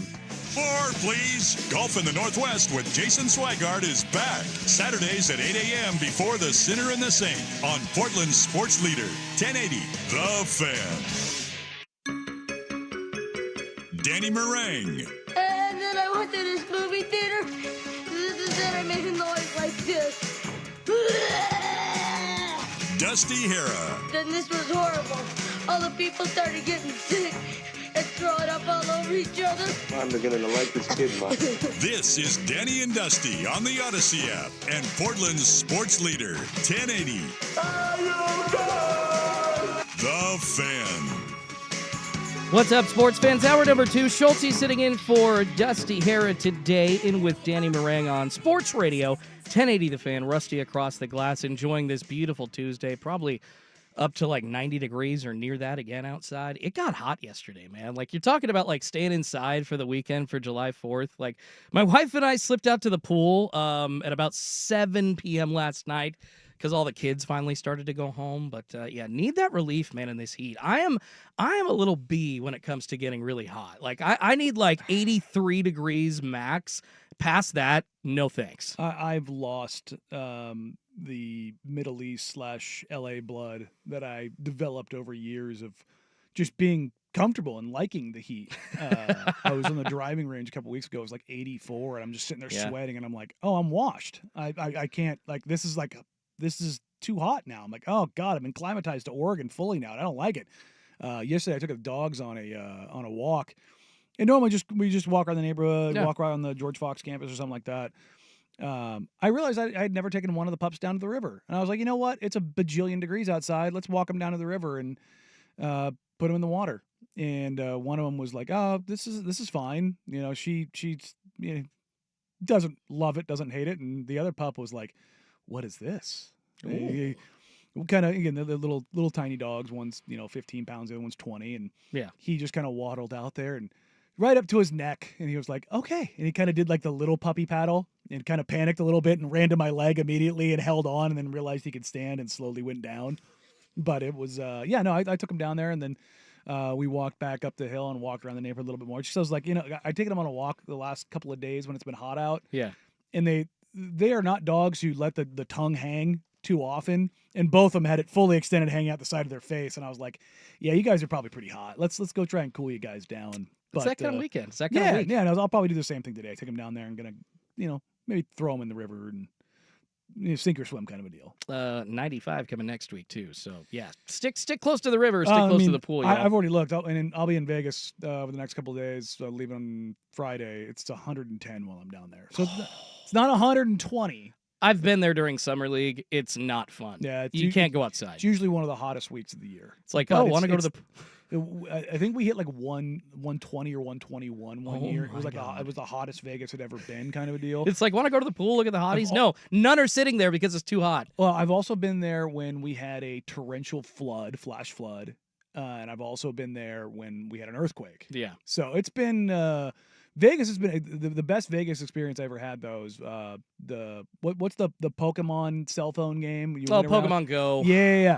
That came out like I want to say the week before Summer League. It was at 2014. There was like 30 of us staying at this mansion in this gated neighborhood, Airbnb style, and we were all pretty hammered. And it was 2 o'clock at night. and it's 85 degrees, so it's perfectly fine outside. Mm-hmm. And we are rolling through this $1 million neighborhood, Oh yeah. all again pretty hammered, like finding like 15 of us, like Better be hammered. grabbing Pokemon as we're going around out there. It was just like, I'm out of Charizard. oh, dude, it's exactly what it was. God. And so, like, Vegas, if you're an NBA person, if you've never been to Vegas, go. It's going to be a ton of fun. Young Hansen will be the big attraction outside of Cooper Flag. Excited for that. But the downside of it now is that it's not what it used to be. It used to be The Summer League? Yeah, Summer League used to be like the most open event known to man. It's like everything else in life now. It's become so much more commercialized, and it's about marketing, and it's less about the basketball and more about branding, because like players that aren't playing in Summer League, stars will all go down there because Nike has their thing, Adidas has their thing, Gatorade has their thing, Tissot has, like, Oakley, like, it's just brand. The autograph, marketing. It's all marketing. It's like Tops will probably be there. yeah, Panini, like all Yes. that kind of stuff will all be a part of it. And look, I get it. It's a part of the money. It's more money goes in the league, more guys get paid. That's great. But like, I remember my very first ever Summer League. Yeah. I sat with Larry Bird. Holy yes, dude. I watched a game with Kiki Vandeweghe. That is legendary. Just Congratulations. shooting the S with like all-time greats that work in front offices, and I'm just putting me on to knowledge. Like, Hey Larry, can I get a selfie? I remember watching with Kiki, and he's like, what do you think of this player? And I was Yeah. like, oh, this. He's like, oh, it's interesting. And I was like, well, what's funny is, front offices, they'll always ask you, but they're always hesitant to give you what. And I was like, well, what do you think? And he's kind of smiling. He's like, all right. And then he got comfortable with me. And we just started talking, and that's how I developed relationships in the NBA. It was just, it started at Summer League. I had, shout out Dwight James. Been here a long time. Legendary Look, reporter here. People from feel their Portland. way they went around Dwight. Dwight is the nicest, kindest, cuddliest teddy bear human on the face of the planet. Give you the shirt off his back. Dame's rookie year was my first ever Summer League, and Dwight showed me the ropes. Like, that's the thing, is like, that was the part of the thing of like Summer League. It was like a very easy spot to learn. Yeah. Like, and be exposed, like, for me, be like initially in media, like going into scrums and like how to ask questions and when to just shut up. Still haven't learned that. Ditto. But it's like Summer League was just this really cool, surreal experience. Like, you could just walk by, like, was it 3 years ago, watching a game, Jerry West is sitting directly in front of me. The logo is sitting directly in front of me, having conversations and the things that I want to share. But like, I could hear what they're talking about in front of me, and I'm like, yo, this is wild. Like, this is the logo. This is NBA royalty right here. Like, Being a fly on that wall is that is special. and that's more what it used to be. Like, those occasions are just so few and far between now. That sucks. Well, there's just so much more visibility on it now. Like, you used to go down to Thomas and Mack, and like the arena wasn't full. Nope. When you go down there now, when Cooper Flag's on the court, that building's gonna be full. Tickets are probably near $100, which they were getting like I think was it's $70 a day. Oh, wow. I mean, that's not bad, but But I that think gets you in for the day, kind of a deal. Okay. But Get in still- before was like $20-$30. But yeah, that's the thing is, again, everything else used to be cheaper. Everything was like, it was one of the coolest events in sports. Yeah. Because you would be eye to eye with the next stars of the league, and the past stars would be around, and the biggest, movers and shakers in the league are all there. And it was just this really, it still is cool. That's part of the reason why I'm going, is you still build relationships and make those, introductions and exchange information and all those kind of things. Like, but you also get, a lot of the OGs in the sport, not just on the basketball side, but on the media side, are like, I don't really go anymore. Just because it's not what it used to be. I mean, Vegas in general doesn't seem like what it used to be, but I get that. Since we're kind of on the Summer League, we'll push the Dame conversation to the next seggy. But what do you expect, since you are going down there in person? You're going to see young Hansen. Yeah. What do you expect to see growth-wise from him? And I guess, what are some indicators for you that will show you, okay, no, the Blazers were on the right track with this draft pick? And that's the thing is, honestly, I don't know. I mentioned that I'm up to nearly 6,000 words on the deep dive write-up. Like, I want to establish a baseline. And that's the thing is, like, where is he at in comparison to NBA-ish players? Like, that's the question that I have. Like, I think you're going to see some moments where you go, oh, damn. And you're going to see some moments where you go, oh, damn. Like, I think you're going to see both. And the thing about Summer League, if you've never watched, and trust me, I get it, it's not the best basketball. It is not a place that is conducive to bigs. It is about guards and wings. It is about those guys showcasing, because how bigs play, it takes time, like how you integrate them, what you do with them. Myers had like 12 fouls one summer league game, I remember, in his rookie season. Zach Collins is maybe the worst summer league player I've ever seen in my life. Nick Batum looked horrible in summer league. It's neck and neck. Oh my God. Nick was so bad that they were worried that he was going to go back overseas. Yeah. And then he ends up starting later that year because it was like, and come training camp, it all of a sudden flipped. I don't know how. And that's the thing is, like, you know, especially when you're talking about guys coming from overseas, it is so much being thrown at them. You have to take it with a grain of salt. Okay. Like that's just a part of the deal. The culture shock, and for Young, he's going to have all of the eyes. We talked about this yesterday. All of the eyes from China are on him, and it's going to be a lot for him. There's going to be a gaggle of media. They're going to follow him everywhere he goes. And so I'm very interested to see how he maneuvers through that, how he handles it. But on the basketball court, it's like, let's set a baseline. Okay. And then, like, if the baseline is, if the bar is the floor, fine. And then we work from there. Yeah. And that's the thing. It's like, I want to see where that bar is at, because I can watch all the film and all the tape, but it's live action. And like, when you're talking about scouting in general, you can watch as much tape as you want to on somebody. Yeah. If you haven't seen somebody live, it doesn't matter. Oh, like, I can absolutely speak to that. You have to have that part of it to really kind of get it. And like, that's where, like, with guys like Cooper Flagg and Ace Bailey, Dylan Harper, having spent all week with them at Hoop Summit, I had a very, at least for me, it was an intimate view of what they do. And it wasn't just watching them in games. I watched them in practice. I watched how they warm up. I watched how they talk with their teammates. I watched how they talk with their coaches. Like, there's so much that comes out of that. And that's the cool thing about Summer League, is you get to go there and you get to be right there. Yeah. In the middle of everything. On top of everything. So I'm excited, honestly. It's actually the first Summer League that I've looked forward to for the Blazers in quite a bit, because the questions about young Hansen are immeasurable. It's quite large. Anybody who thinks they have an answer right now, you're crazy, because you just don't know. And what if he comes out and has like a Wembanyama type of first game? Remember how much crap people were giving Victor Wembanyama? He wasn't good. And then, it was a bad opener in Summer League. And then game 2, he was an absolute demon. Yeah. So like that again, box score stuff. Like Ace Bailey already at the California Classic, he was god awful in game 1. And last night he was stunting on dudes. It just takes some time maybe for some of these guys. It's adjustment, man. That honestly, to get comfortable. That's what you want to see. Like you want to see a guy like VJ Edgecombe coming out just like an absolute monster in game 1. You're like, all right, he's good. I've mentioned this story before. The Devin Booker graduation game. It was against the Trailblazers. There was a guy from the he ended up getting a criminal case on him. But he was with the Blazers for a summer league. I can't remember his name now. I'm totally blanking. But he was talking a whole heap of mess to Devin Booker. Ooh. And it was in the back gym, in the auxiliary gym at Thomas and Mack. And was it Cox Pavilion? And Book, I think, scored 24 points on him in a quarter. He just cooked him, and he is, just talking cash-ass, and that gym's so small, I can hear every word Book is saying, and I'm like, oh, sweet Jesus. He's owning you, kid. He is just frying this, and it was like, and the Phoenix coaches were just clearing it out and just letting him cook, and it was like, well, and after that game, Book shut it down. It was like, then that's what you want to see from guys. It's like, the guys that have the goods, you play 2 really good games, 3 really good games, bop, you never see Summer League ever again. No, show the goods, and then take some shots during practice while the rest of the guys finish up the league. You're literally hanging around and you're just chilling on the bench. But yeah. Oh, wow. Well, I appreciate the insight there. Blazers' first Summer League game is this Saturday, if memory serves correct, so excited to see. Friday night game. Nope. Saturday game. Friday night game, and then a Saturday back game. to back. It's kind of lame, I love that. But it works out well for me because I'm only going to be there Friday, Saturday, Sunday, and then flying back Monday morning. So, well, and I'll be interested to see how young Hansen suits up against competition in the NBA, albeit Summer League NBA back-to-back days. These are physical guys that he has never had to play that often against. So we'll see. It's going to be fun. Let's get to the Damian Lillard conversation that we pushed off, though. Are you okay as a Blazers fan with him joining the Boston Celtics? We'll get to that next. It's 1:17 on the Fan.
So Damian Lillard is reportedly very open to the idea of joining the Boston Celtics. Of course, this is the same Dame who made it clear a couple of years ago that Boston was not his vibe when Portland was shopping him supposedly to the Miami Heat, ended up trading him to the Milwaukee Bucks. But now, according to Gary Washburn from the Boston Globe, Danny, the change is all about his relationship now with Jason Tatum. Of course, they played together Team USA. Now, with both guys recovering from the same brutal injury, we got a lot in common. And there's a sense coming from Boston that not only are they friends, but they'd rehab together, run it back, say if Boston wanted to sign Damian Lillard to like a 2-year veteran minimum contract. If Dame was open to that, we don't know if he just wants to sign for the veterans minimum or if he's going to be asking teams for like, 10, 15 million. Who's willing to pay that? All kinds of questions about that still remain in the air. Mm-hmm. But the Celtics at this point, they're not the top team, Danny, but they are on the radar of Damian Lillard. I mean, I've talked to Dame about it over the last couple of days, and he says it's going to be a process. Yeah. And nothing's being decided. He's got the opportunity to, no matter what happens, he's rehabbing at home. Okay. Like he's rehabbing here where he's around his kids and he's around his family. And the Bucks said no to that, right? Initially. Are we firm on that report? I don't know how much I buy that. Okay. I don't think that was ever going to be a problem. Gotcha. Like, why say no to your superstar? Like that just doesn't make sense. When you have an injury that is that long, it is pretty much SOP to go home. Wherever home is. Like Rob went back to Texas and chilled with his knee, and he would come back up here and get his check-ins and stuff like that. But like, unfortunately, I'm very familiar with devastating injuries, and like you just want to do your thing. And it's when you talk, like for me in the military side of things, it was, even though my guys are there, I'm not a part of it. And when you're not a part of it, you're not a part of the team. You're not a part of the unit. And like it's the same thing in sports. Of course. Even though you're on the roster and those guys love you and you're still one of them, you're not one of them. You're not fighting the battle every day. It's different. And it's different. And so it's a lot easier for you mentally, emotionally, and then translating physically to just like be in your comfort zone, be surrounded by people who care and support you and and encouraging you. And look, Dame told me that because I was giving him hell about his leg atrophying and getting skinny. Because that's typically what happens when you have like a devastating leg injury. Like you get immobilized, you get put in a boot, and it just turns into a toothpick. Yeah. And he's like, that's not happening to me, dog. He goes, I got cleared 10 days after my surgery from the doctors to start rehab. And I'm like, all right, dude, you absolute psychopath. Dame is a dog. He's a lunatic. If you just go look at his IG and what he's doing right now down at the Lions Den. Well, and that actually leads me to my next question, Danny, is obviously Damian Lillard has the expectations that he can still start. He's going to try to come back. He knows he's not going to be the same player he was at 29. He doesn't know that. But he still thinks that he can offer near that production, right? So he truly believes he actually could. Oh, no, he does. I love that. Well, that's what makes him him. And I'm not saying that that's guaranteed, but it just seems like from the NBA circles, it's already kind of being... He thinks he's going to be back by All-Star break because he's insane. Well, but I guess I'm wondering if anybody thinks that, well, A, are they going to take him seriously when he says that, and that's B, that's just how he's wired. Are they going to give him the opportunity to start, or are NBA teams going to be like, hey, dude, no, we really want you as a role player? Not even that. If I'm a team, I am not letting Damian Lillard play next year, no matter what. For sure. I'm not. It's not like, for his own sake, I'm not letting him. Okay. It's just too much of a risk. Kind of like Kevin Pritchard's already said, Halliburton, he is not playing a single game next year. Don't worry. Don't try to even ask. No, and that's the thing is, and Hallie's was what, a month later? Exactly. So it's like, it's not the risk part of it. I mean, it's risk, but it's like, it's also, you just don't want to see anything happen to him because I don't want to say the reason, but I mean, it's the reason is that because he is who he is and how he's wired, he came back from the blood clot issue, which was leading to the calf strain. It was a complication of the calf strain. Yeah. And we've seen now there is a direct line you can draw from calf strain to ruptured Achilles. Somebody in the text line was asking, like, can you repair an Achilles after a calf strain? And you can. Like preemptively? You can. But it's a surgery that they basically cut it and reattach it kind of a deal. Oh, same thing. It's basically the same kind of thing. I think I've mentioned this before with my hip surgeries. We discovered my hip injuries because I was treating an 80% bilateral tear in my Achilles in my right foot. And what ended up happening was my hips were so bad that my quads had pulled my calf, my quads and my IT band had moved over and put so much stress on my calf, on my soleus, Oh my God. that it was that my calf was pulling my Achilles over a bone spur in the back of my foot. And Your entire leg was just too tight. yeah, and the bone spur was acting basically like a knife, and it was sawing my Achilles over time. And like I said, it was an 80% bilateral tear, and so they couldn't figure out why, because there was no trauma that caused that to take place. But they were like, before we were doing hip surgery, we were going to repair that, and they were able to do some minor work and not have to do that. Yeah. And they basically told me, like, your Achilles is a ticking time bomb, is what they told me. It's gonna go. So how do you want to handle Get this? it done, buddy.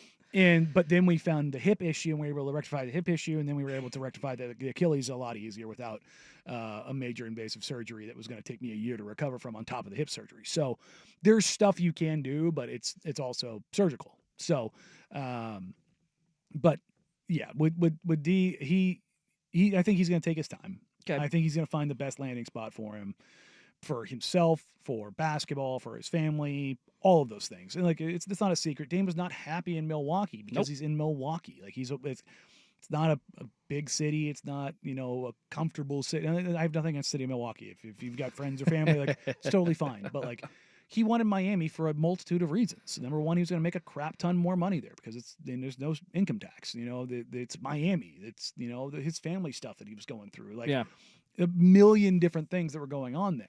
He's going to find the right spot for him. Basketball wise, I would love to see him in Houston. Okay. You replace, let's just say Dame gets back to 90% of what he was just this last year. Replaces an expensive Van Fleet. Not even expensive, because $25 million, because he's one of those guys, because of where they are in contention. They were able to get one of those few deals they were deciding. He's more expensive. He's getting paid more than he's worth, I guess, is what I'm trying to say. I don't know if that's necessarily true, but okay. I get what you're saying. All right. But if like all of a sudden you were putting Dame with Tari Eason and Jabari Smith Jr. and Amen Thompson and with Kevin Sengun, Durant and Sengun, you're just like, yeah, I couldn't think of really a better team to stick him with. Like if you have Dame and KD surrounded by otherworldly wings. Yeah, dog. You're cooking with gas. Do you think that, I see the fit in Houston. Do you think in Boston, though, that would be another option as far as, Dame, I think he could probably look at 5 or 6 destinations and maybe see a path, like a Houston, like a Los Angeles, like a Boston, for instance, maybe even a Miami. But Boston has a championship in the last 2 years, and they've got really good scores already on the team. They're missing a Kristaps Porzingis. They're missing the big men presence now in the middle. They're missing big men. Exactly. In general. Al Horford's gone. Luke Cornett's gone. But is that like the only thing that Boston can do, because Dame would be at a vet minimum? Boston literally can't afford anything at this moment. You're talking about a trio of Dame, Derek White, and Jason Tatum. There would be no shortage of guys that want to play there. And you're getting Dame on a discount, so you're not paying like you were paying Drew $33 million. Exactly. Now you're paying Dame. Let's just say you're paying Dame 5. Let's bump it up. Let's say the full MLE. Say $14 million. Okay. You can go get somebody else, and guys are going to go Dame, D. White, and Tatum. I'll go get a ring. I could see that happening. I would hate to see that. It's already nasty. The potential of seeing Ant playing in green. It's like, ugh. I don't want to see that. I don't blame Dame, but I hear what you're saying. But no, that would probably, if all things held the same, Ant's now your Ant and Pritchard are your 6 men kind of a deal. It's like offensively they're set. If your backcourt is Dame, Ant, Pritchard, Derek White, and you've got one wing in Tatum, and Hauser's on a good deal. And extremely intriguing. You get a couple more wings, you get a couple of bigs, you could talk yourself into that in the East real quick. Maybe it's just because my wife is from Boston, but I think that the Celtics would be the only other uniform I'd be okay with seeing Dame in. I know. A lot of people here are like, dude, get the hell out. Go back to Boston with your wife, you jerk. Yeah, no, gross. I don't like it. I get it, but I got to pick somewhere. And I hated Milwaukee last year. I would hate Miami even more. I don't want to see him to go to Golden State. Minnesota, to me, doesn't make much sense. I know some people have thrown that out there. Dame and Ant in Boston. Yeah. Looks good, doesn't it? And he would look he would look decent in green. I'm just saying, right? Yeah, I Like, know the last Blazers legend that went to Minnesota did not work out so well. Brandon Roy in that Timberwolves jersey does not exist to me. It's gross. What are you talking about? I don't even know if that's. I forgot about that. But Damian Lillard has some interest in the Boston Celtics. We'll see.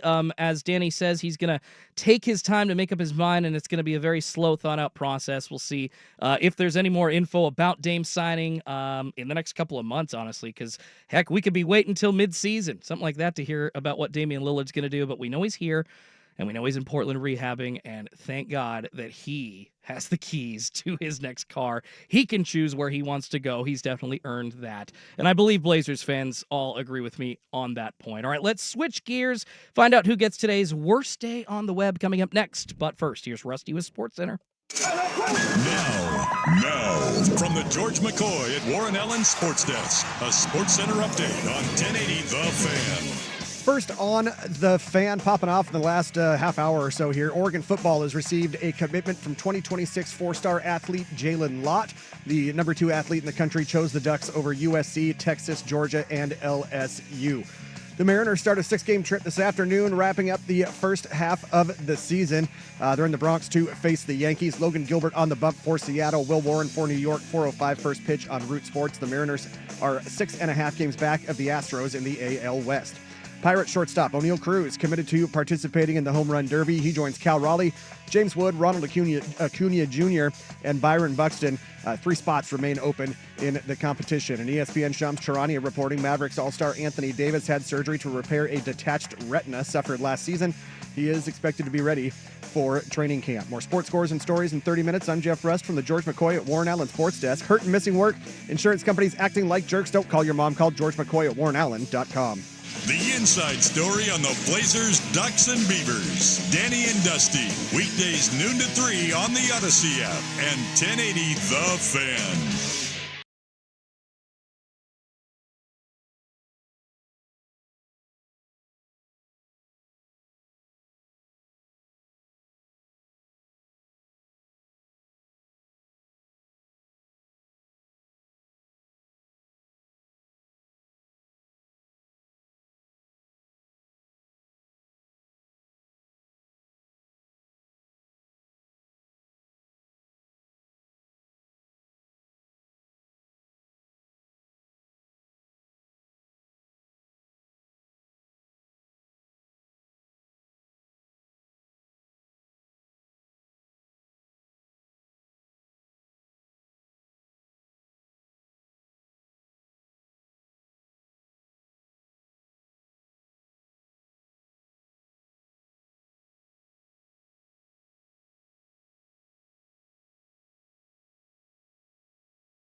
It's time for today's worst day on the web.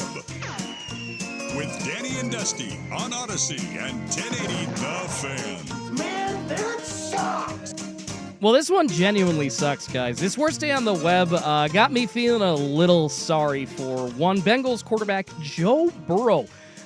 If you all remember, he had his house broken into last December while he was on the road playing against the Dallas Cowboys. Dude was literally at work, and of course, there are now apparently crime syndicates that are organizing ways to break into huge, prominent athletes' homes while they're gone. Chilean crime syndicate, I think, is what it was. I think you're right. If I remember right. Yeah, not surprising. I mean, look, man. High-level stuff here. There's stuff that's in this world that's terrible, like getting like the sanctity of your home violated, man. Not feeling safe in your own home. I haven't had anything this close. I had I was going to take the the green bags, the can return. I was going to take. Those. I was going to take some cans back one day, and I set them out and I forgot them. When I went to work, and this is only a couple of years ago, and some homeless dude, and this is like I've got a long driveway with a carport, and it was like up against my house in the deep part. Some homeless dude came up and stole them all in broad daylight. Just walked up to the house, didn't go inside or anything. No, but it kind of freaked my wife out because my wife worked from home, and I was just like, my own wife can't feel safe in her home because somebody just feels like they can just walk up and take whatever they want, kind of a deal. And it's like, if somebody broke into my house, like I don't know, like I don't know how I'd feel about that, man. Especially if my wife and my dogs were home and I wasn't, kind of a deal like that. Which was the situation with Joe Burrow. Yeah, it's like that would just, I'd move. Yeah, I mean, he hasn't yet. I think there was a clip. We'll kind of get into why he is the worst date on the web. But there was a clip in the new season of Quarterbacks on Netflix where he was talking about possibly moving. I think it was the former defensive coordinator of the Cincinnati Bengals. Just what you said, Danny, his sanctity has basically been ruined at his house. The one place that you have, especially as a famous dude, like your life's pretty public. In a gated community, like off the beaten path kind of a deal. Like if you can be violated, so to speak, where can you feel safe? Yeah, that is so scary to think about. Richard Sherman. Remember the Richard Sherman? He shared the video of those dudes breaking into his house because shout out Richard Sherman's security system. That dude has cameras everywhere in his house. Smart. But like that's nasty, dude, and that people feel like they can do that.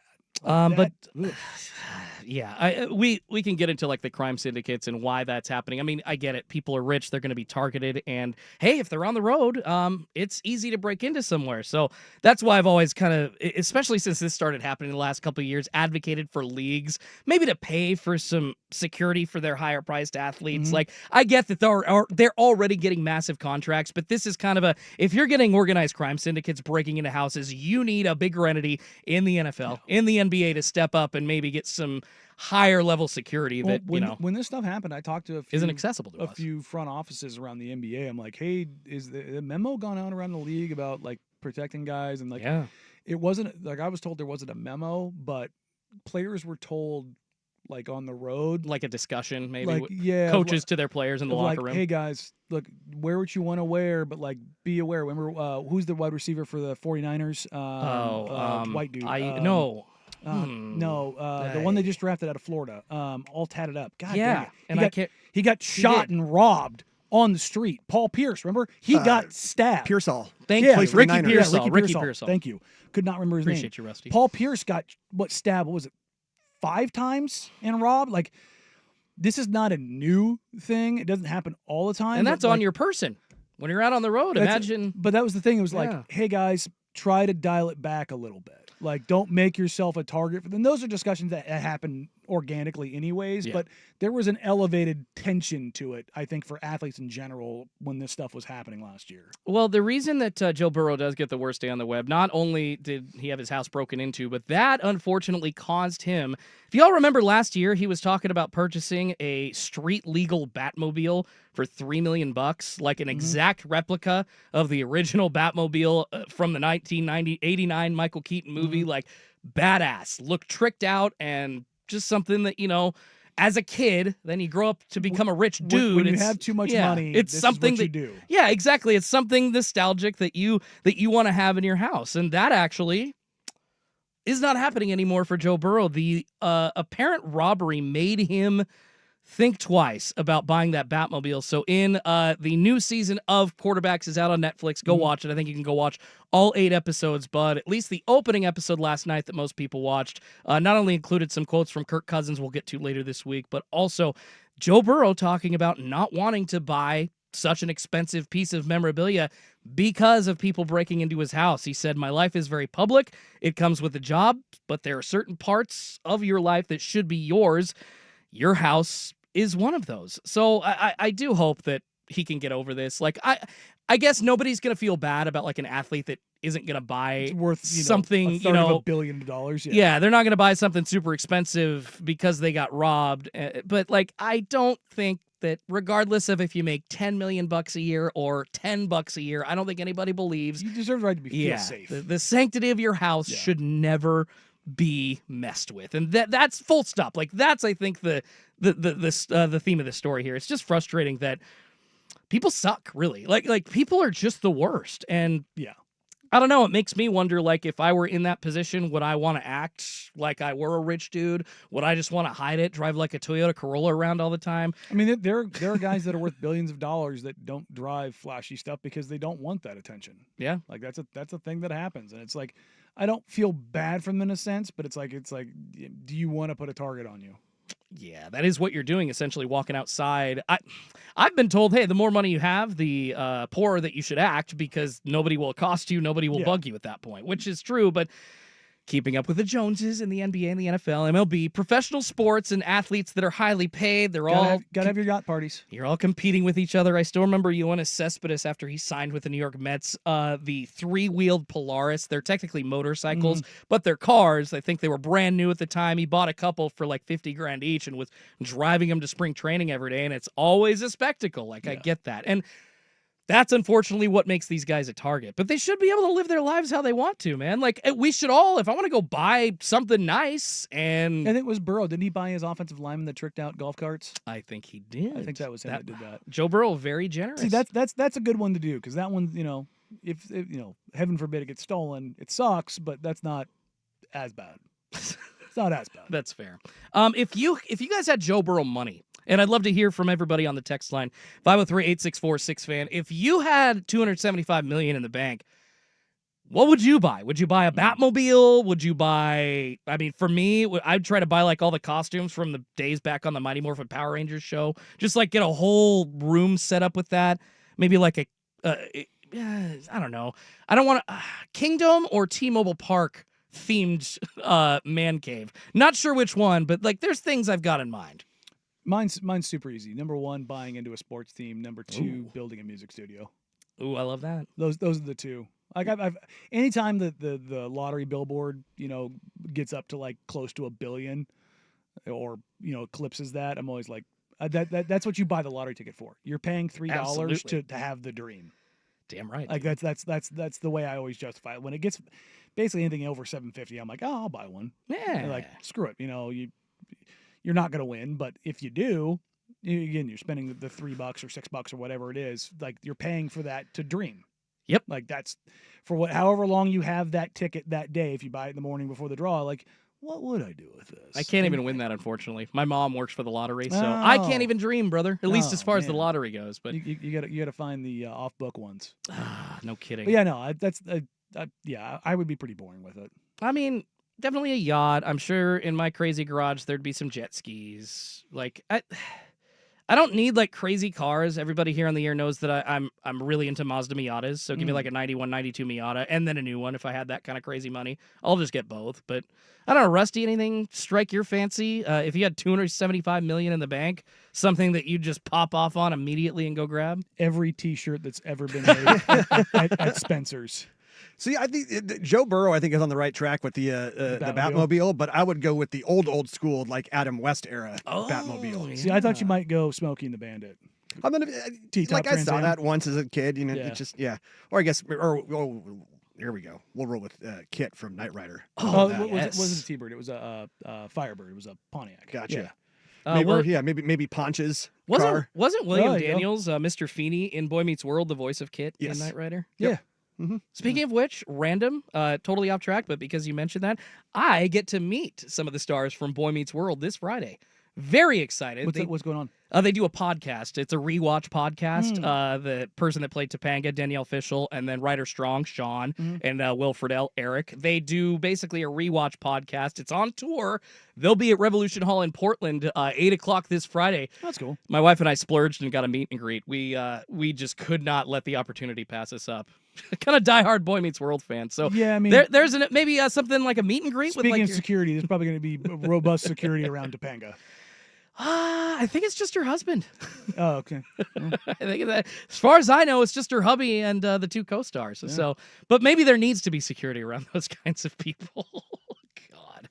So yeah, lots of ideas to spend your cash on. Any good ideas coming in on the text line? Somebody said a minority stake in the Blazers or MLB. See, that's that's. I mean, that's to me. Like majority of my money would go to something like that. Like just having all of the insight and being in on decisions, and like that would be the coolest thing. Hell yeah, 100% to me. I think every sports fan would want to buy into their favorite team. Yeah, I mean that would be just cool as hell. God, yeah, if I could buy even just like a % of the Seattle Mariners, just to say like, yes, I'm an owner of the Seattle Mariners. Everybody be like, dang boy. I don't know if it was going to print you money, but you may get to 54%.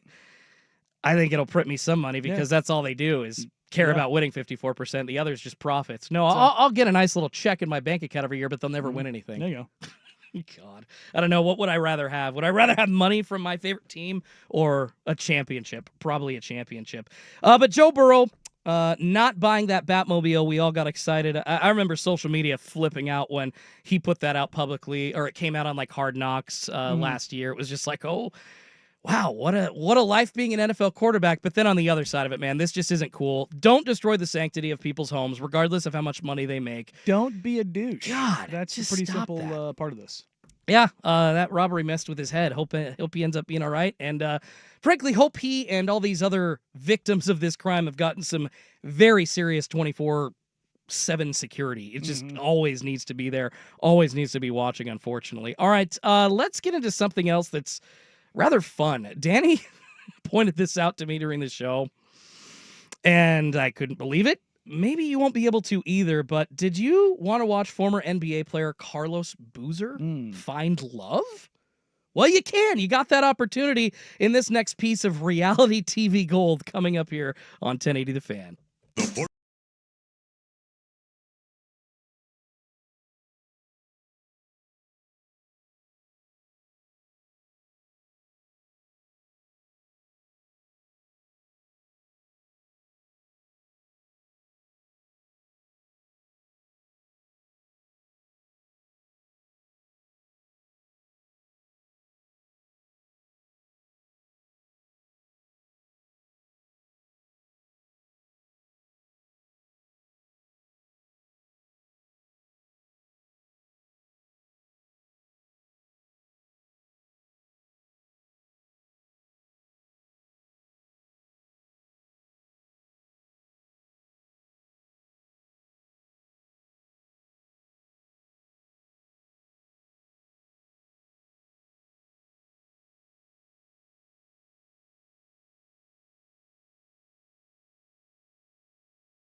We'll take a look at a list that Pro Football Focus compiled about the top 10 college football coaches this season. See where Dan Lanning falls on that here across the top of the hour. But first, we got to get into this little nugget of entertainment that I would say nobody had on their sports bingo card this year. Oh, my God. Former NBA star Carlos Boozer is officially in a Bravo dating show. That's right. Two-time All-Star, Duke legend, Team USA gold medalist, now going to be looking for love on a national TV show called King's Court. Yeah. Drops July 13th on Bravo. Him, Tyson Beckford, and what's his name? Titus O'Neil. Titus O'Neil, yeah. And the thing about this, Andy Larson, who Salt Lake Tribune, I believe. I always get all the Salt Lake papers. But yeah, Salt Lake Tribune. Covers the Jazz. Yeah. Boozer's a Jazz scout. He was just up here for Hoop Summit because his sons, Cade and Cam, are both on Team USA, both headed to Duke. And the thing there's a line in there from the press release from Carlos Boozer where it says something along the lines of, I've had women come up to me and could recite my box score and my stat line to me, but I want a woman to really understand me. And I'm just sitting there going, there's things that I really want to say that I can't say on the radio, but I will just say that they have evolved. Yeah. The Jersey Chasers have evolved. The ladies are getting a little bit smarter. We've actually got that clip along with, I believe, the other two talking about their journey for love on this show called King's Court. We've got that audio. I don't care what nobody says. Dating a celebrity is very hard. Women have a hard time trusting me. I mean, look at this face. It's mischievous. That's Tyson Beckford. So many women gonna like recite my stats. Like, you averaged 21 points a game last year, but I want somebody that wants to get to know me. 6'5", 280 pounds. Yeah, I'm very intimidating to a lot of people. Until someone gets to know me, they realize Thaddeus is a pretty sweet guy. And that's Titus O'Neil to finish it up there in that clip. But yeah, Carlos Boozer is going to be, I would say, the most known among sports fans, unless you're like a super, highbrow wrestling fan. But Carlos Boozer leading the way here. I guarantee you women know who Tyson Beckford is. I'm not saying women don't, but I'm talking about dudes. Yeah. So I guess dudes actually going to watch this show is a good question. I've gotten into dating shows recently with my wife. Like we just watched the whole season of F Girl. Was originally on CW, now it's on HBO Max. That got us into Naked Attraction after, where you're basically choosing dates based off of the size of their dong alone. Yeah. It's a weird show. This is not something that I expected Carlos Boozer to do. I mean, that show. If you're a grower, not a shower, not great for you. And also, no, seriously, it's a tough place to be. It's like, well, he's got a tiny one. Hey, it's not in action yet. They're go full Costanza. Did you tell him about the shrinkage? The shrinkage. It's I was in the pool. Yeah, it's a tough place to be. Right? Ladies, there are growers and there are showers. Yeah. There is more than one type. I promise you. But look, I'm not throwing any shade at Senor Boozer at all. I've seen him courtside at some events, and there was a woman that was with him that was one of the most stunning women I've ever seen in my entire life. And I'm like, that's not who I remember him being married to. So, it helps to be rich, tall, handsome. Don't paint the hair back on. Remember, if those unfamiliar or younger. Carlos Boozer, you can Google it. Just Google bad. Carlos Boozer sprayed on hair. Yep. It's literally sprayed on. It looks like the infomercial. It looks like somebody hit his head with spray paint. It's so bad. I don't know if he lost a bet or somebody lied to him. I don't know how you could look at that and be like, I think somebody lied to him. I think he lost a bet. There's just no way. But do you take yourself seriously, brother? I'm not going to watch this, but I'm sure there's going to be absolute chaos. People are really into was it Love Island or Temptation Island or whatever. Love Island. I am not a reality show person. At all. I know plenty of people are. It is just not my jam. I want nothing to do with it at all. I never used to be into stuff reality TV wise. I'm into Survivor. I'll watch The Amazing Race every once in a while, but dating shows, none of that stuff is my if you want to say Hard Knocks is reality TV, fine. I had a lot of friends that loved Jersey Shore when it was a thing, and I'm just that's crap. And that's not the reality TV I'm talking about. I can't watch, we've talked about this so many times, cringe or people just making complete fools of themselves, or just the worst humans you've ever seen. Yeah. Just I have zero Zero interest in that. Like I run into enough trash and dumb on my own daily basis with people that I don't need more of it infused in my life. I do, for the life of me, I cannot understand. Like, I guess people are like, oh, they love, everybody loves to see a train wreck. I'm like, that's not the train wreck I want to see. Now, maybe that says more about me, where I'd rather see the actual train wreck. Well, none of these people are going to end up together after the show, even if they finish up together. It's like, I found love. No, in a month, you're going to be single again. We watched Love is Blind the very first season. Yeah. And there were 2 couples that came out of that I think actually are still together. But that's it. But yeah, like now that show is like, it went from everybody in the show was hot to where like at season 5 or whatever they're at now, like they're really testing the edges of it. And I know this because my wife was watching. Well, they it should. all the time. What was like, people went in there. Love isn't blind when it's all 10s, bro. Yeah, that's the thing. It's like, but that's the thing is like they started throwing some 5s and some 6s in there. Good. And all of a sudden, the guy that's in there who's like, oh, I'm not a 10, but I'm here. Maybe I'm gonna get hooked up with a 9 or a 10. And it's like, nope. And then you watch the reality hit them in the face, and you're like, what do you think now, buddy? Have they paired the 10s with the 5s? Oh, yeah, there's been some. Good. Yeah. I want to see the nitty gritty. And again, my wife explained it all to me, but it's like them walking like, nope, I'm good. And You're like, too short for me. Yeah, like that stuff's happened. I'm like, not blind. There you go. Oh, my God. Again, like, that's like. This is craziness, Danny. For the 3 minutes. Yeah. I'm like, okay, cool, and I'm out. Like Yeah. that's as far as I ever go with this stuff. I will not watch a second of this unless some clip goes viral out of it. I want no part of it. It's weird. Like, I think that, we see professional athletes doing this. I guess we think of that as maybe a little bit more normal. But, like, if a coworker here at 1080, if Joe Fisher all of a sudden were single and then went on a dating show, I think we would all ask him if he were okay. Like, it's a lot of psychological stuff that you have to go through. I know 2 women that have been on The Bachelor. Okay. That must have been a ride. Well, yeah. It's like, this sucks. I'm like, why? Why would you? Seriously. Why would you want to put that out there for everybody? I have no earthly idea why you go down that path. But hey, more power to you. Carlos Boozer from power forward to power reality couple? Yeah. Anybody? This is weird. Yeah. We'll see how it plays out. I guess, you know what? Owning his next chapter and getting paid a little, I'm sure, to do it. So it'll be some fun moments to watch, but I'm sure there'll be some awkwardness. Money. I don't know how much that they'd be paying him, but it's got to be a pretty penny. Like, you don't get somebody like Carlos Boozer or a model just to show up.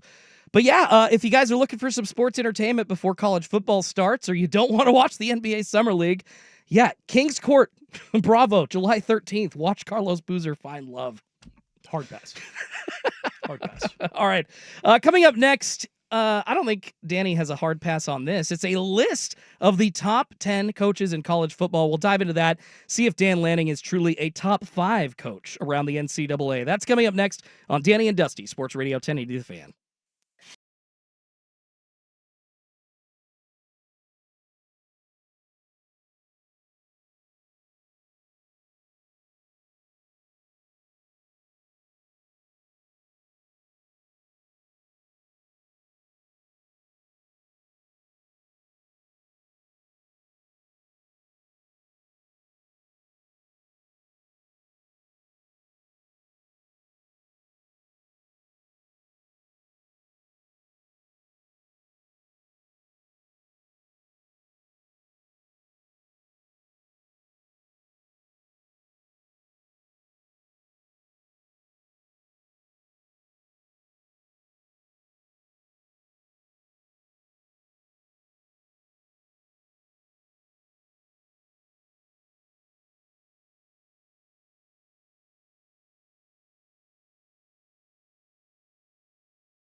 to George McCoy at Warren Allen Sports Desk. A Sports Center update on 1080 The Fan. Jeff Rust with your Sports Center update. First on The Fan, Oregon football has received a commitment from 2026 four-star athlete Jalen Lott.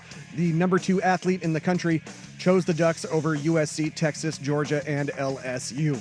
Over in Major League Baseball, the Mariners start a 6-game road trip this afternoon to wrap up the first half of the season in the Bronx to face the Yankees.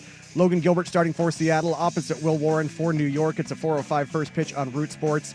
The Mariners 6.5 games back of the Astros, in the AL West. Pirates shortstop O'Neal Cruz committed to the Home Run Derby. He joins Cal Raleigh, James Wood, Ronald Acuna Jr., and Byron Buxton. 3 spots still remain open, and ESPN Shams Charania reporting Mavericks All-Star Anthony Davis had surgery to repair a detached retina suffered last season. He is expected to be ready for training camp. More sports scores and stories in 30 minutes. I'm Jeff Rust from the George McCoy at Warren Allen Sports Desk. Hurt and missing work, insurance companies acting like jerks. Don't call your mom. Call George McCoy at warrenallen.com. Jump back to earlier parts of your favorite fan shows on the Odyssey app. The only way to rewind Portland's sports leader, 1080 The Fan. This is Danny and Dusty.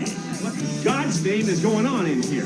What was that ruckus? With Danny Meringue and Dusty, the Fan Man Hera. What ruckus? I was just in my office and I heard a ruckus. Danny and Dusty on the Odyssey app. Describe the ruckus, sir. And 1080. Don't mess with the bull, young man. You'll get the horns. The Fan. Well, hour number 3 here on a Tuesday. No Dusty, the BM, the brand manager, handling some stuff, all the administrative things here as the new leader. So Schultze in with Danny here on Sports Radio 1080 The Fan, Rusty across the glass, making us sound awesome. Covered a lot of ground, lots of basketball talk today so far on the show, talking about Carlos Boozer having a new dating show. Like, that's just, I know that we've seen athletes taking a part in these things, like Travis Kelce a few years ago obviously didn't find love because now he's with Taylor Swift, but seeing Carlos Boozer, retired NBA star, doing this, I would guess, Danny, that we're going to now see a lot more retired, not just NBA guys, but athletes in general, take part in these shows. Not just these shows, but really any show. That's true. It's just it's more money. It's more income. Like, yeah, TV money is crazy. It just is, especially from a network like Bravo. If you're doing stupid, if you're money. doing anything national, man, it's starting at probably mid-low 6 figures. They pay you to do nothing. Like, yeah, it's. If you've got any kind of cachet, they're going to cater to you, and they're just going to throw money at you. It's nuts, man. It's absolutely bonkers. I've done a couple ads over my time. Yeah. And I remember the first time I got one, it was from this agency on behalf of another, international company. Yeah.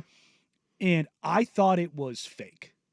No, the distribution, if it gets wide, those numbers get pretty big. Like, I remember looking at it and being like, this can't be real. Yeah. There's no way. And I went in, like, searched the ad agency and the company, and it was all legit. And the email, I checked the name on the email and LinkedIn. I was like, because I'm like, there's no way.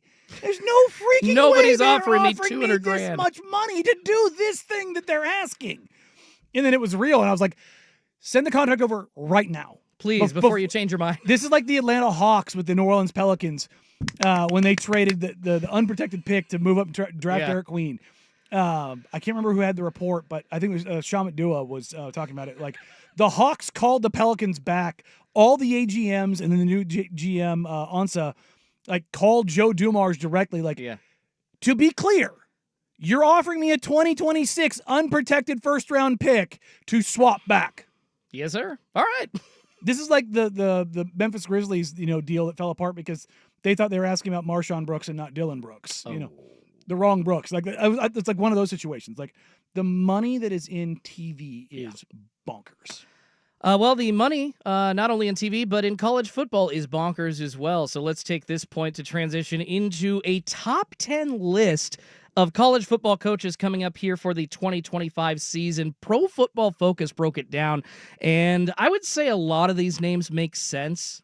Couple might surprise you all out there. So, Danny, I know that, like, you know who these coaches are, like a Kirby Smart, a Dan Lanning, a Ryan Day, James Franklin, Kalen DeBoer type. I want to see if you can guess where these guys sit in the top 10. So I've got 1 through 10, and specifically, let's start with 1, Dan Lanning for Oregon. Where do you think he sits in Pro Football Focus's top 10 of coaches? Well, that one's the one I saw because it was tagged as far as that. I know he sits at 4. And that if the ESPN one, so this is PFS from today. ESPN had theirs out in May. Yeah. And Lanning, I think, was 6th. He was 6th on the ESPN. So if you've got Lanning somewhere from 4 to 7, I think you can make the argument in there because the top 3 to me are going to be the top 3 because titles. Yeah. Like that's where you go. Like, do you have a title? Well, Ryan Day's got one. Kirby Smart's got one. Dabo's got one. Like, and you just named the 1st, 2nd, and 3rd on the list. So there you go. And that would mean you are correct, Danny, that Dan Lanning is, according to Pro Football Focus, 4th on the list. No national title. No, like I said, anywhere from 4 to 7. Yeah. You want to put James Franklin up there. You want to put Dan Lanning up there. You want to put Sarkisian up there. You want to put Kyle Winningham up there. Sarkisian's actually not on the list. On theirs. ESPN, I think they had ESPN had Sarkisian 5th. Oh, nope, sorry. He is on there. My bad. I skipped over his name. You want to put Marcus Freeman on there. Marcus Freeman is also on there. Again, you can, whatever you're going off of, whatever your preferred thing is, you can make a justification for basically any of those coaches 4 through 7, 4 through 8. So do you, I mean, are people going to get offended if Dan Lanning, say, is ranked 4th above a Marcus Freeman, who's 5, and Steve Sarkisian at 6? Like, Lanning has had more success at Oregon than Marcus Freeman has had at Notre Dame. 85% of his games have been wins. Have the Ducks been a national championship game under Dan Lanning? Under Dan Lanning? No, but they've made 2 in program history. But Marcus Freeman has. I understand that. That's the thing. I'm not saying that it's right or wrong. They don't have conference championships to win either. No, but I'm saying it all depends on how you move the slider of like to me, like when you're talking about college football coaches, the short list is, have you won a title? If you've won a title, you're stamped. It's damn near impossible to do. Yep. So if you've got one, cool, you're up there. After you get past that, there's the next group of coaches that you would, I think, everybody would consider the cream of the crop in college football. I think once you get outside that group, that 4 through 8, whatever that is, that's where it gets interesting. Like if you're going 9 through 15. The swath gets a lot wider. And again, it all depends on what you want, what you're looking at. Are you looking at longevity? Are you looking at what program expectations are? Are you looking at up-and-comers? Are you looking at offensive mastermind? Are you looking at consistency? Are you looking at recruiting? You're looking at how well they've adjusted to the new NIL landscape. Like there's so many different things that you can kind of throw in there. And that's why I think the coaches that are in that 4 through 8 swath, you can say that they can mark the boxes on basically everything. Like if you're talking about Freeman and their recruiting and how well they've done at Notre Dame and going to the national championship game and doing it in a style that's vastly different than everybody. It's like Notre Dame hasn't had a quarterback that is a Heisman finalist because of this great quarterback. Yeah. Riley Leonard's a battering ram who happened to throw the ball every now and then. It's true. But the prospects they're putting in the NFL in the trenches year after year after year is just there. You look at a guy like Sarkisian. They've put basically more people in the NFL than anybody else over the last 5 years, not named Georgia or Alabama. And he's turned Texas around. That was a program in flux before. Texas is back. And look, Sark has knocks on him, He had issues. Yes, the alcoholism. And he goes back and does the rehab tour with Saban, Alabama. You can throw Lane Kiffin in that next group of like the only 10-win seasons in Ole Miss's program history are with Lane Kiffin. And actually, that's one I think we get to. So really quickly, just to recap for everybody listening, I know we're not visual. Kirby Smart at 1, Ryan Day at 2, Dabo Swinney at 3, Dan Lanning at 4, Marcus Freeman at 5, and Steve Sarkisian at 6. At 7, it's where I start to have some questions a little bit, and that would be one Kalen DeBoer at Alabama. I'm not saying he's not an elite coach, but you talk about a guy like Lane Kiffin, he's not even on this list, and I wonder if maybe like a Kurt Signetti with the season he had at Indiana, if he should be above a Kalen DeBoer. I'm starting to question maybe if it's just more, program prestige at the bottom of the list other than a Kurt Signetti, because I don't think Brian Kelly's still in the top 10 in my opinion. I just don't. I think you can make an argument for it. Okay. Again, that part of it is very real. ESPN's list from May, again, has DeBoer at 7. Okay. So... And the interesting thing about Kalen DeBoer, he was 67-3 at NAIA, and then his D1, he's 46-13, and against top 25 teams at Washington and Alabama, he is 15-3. And getting it done when it matters. Exactly. And 25-3 in 2 years at Washington, why Alabama hired him in the first freaking place. And his down year was a 9-win team at Alabama when a bunch of players defected after Saban left. And they've got a big defense coming back too. And their Alabama's recruiting class is right there yet again. You're not dropping off there. So if you want to make the argument for DeBoer, his argument to me is right there with Dan Lanning. Okay. So again, the 4 through 8 swath, like you can move guys around however you want to, and I'm not really going to argue with you depending on which one you want to put where. It's a justification of what you like or what expectations are, everything that kind of goes along with that. Whether you're talking about Oregon, you're talking about Notre Dame, you're talking about Alabama, you're talking about Texas, like, yeah, those are teams that you expect to be right there. What about James Franklin at Penn State? I mean, exact same group. They've had more of a recent resurgence, though. That's not something like since Joe Pa, it's been a program not really in flux, but just in the bottom of the barrel. He's 101-42 at Penn State. What has he been there? 10, 11 years? Yeah. So I this is why I think it's maybe a little bit more program prestige. Like I see Lane Kiffin being like put at maybe 12 through 15 in Pro Football Focus's mind. I don't know. I guess there's really not that much of an issue if one guy's rated over the other at the beginning of the season, but like it all depends on what you're looking at. But last year, didn't we hear about James Franklin being on the hot seat because he couldn't win big games? To throw him in as a top 10 coach come next season, that just confuses me. That doesn't to me. I mean, when you're talking about Penn State's right now the favorite to win the Big Ten. Yes, now, they are. If they fall short of those expectations, gotcha.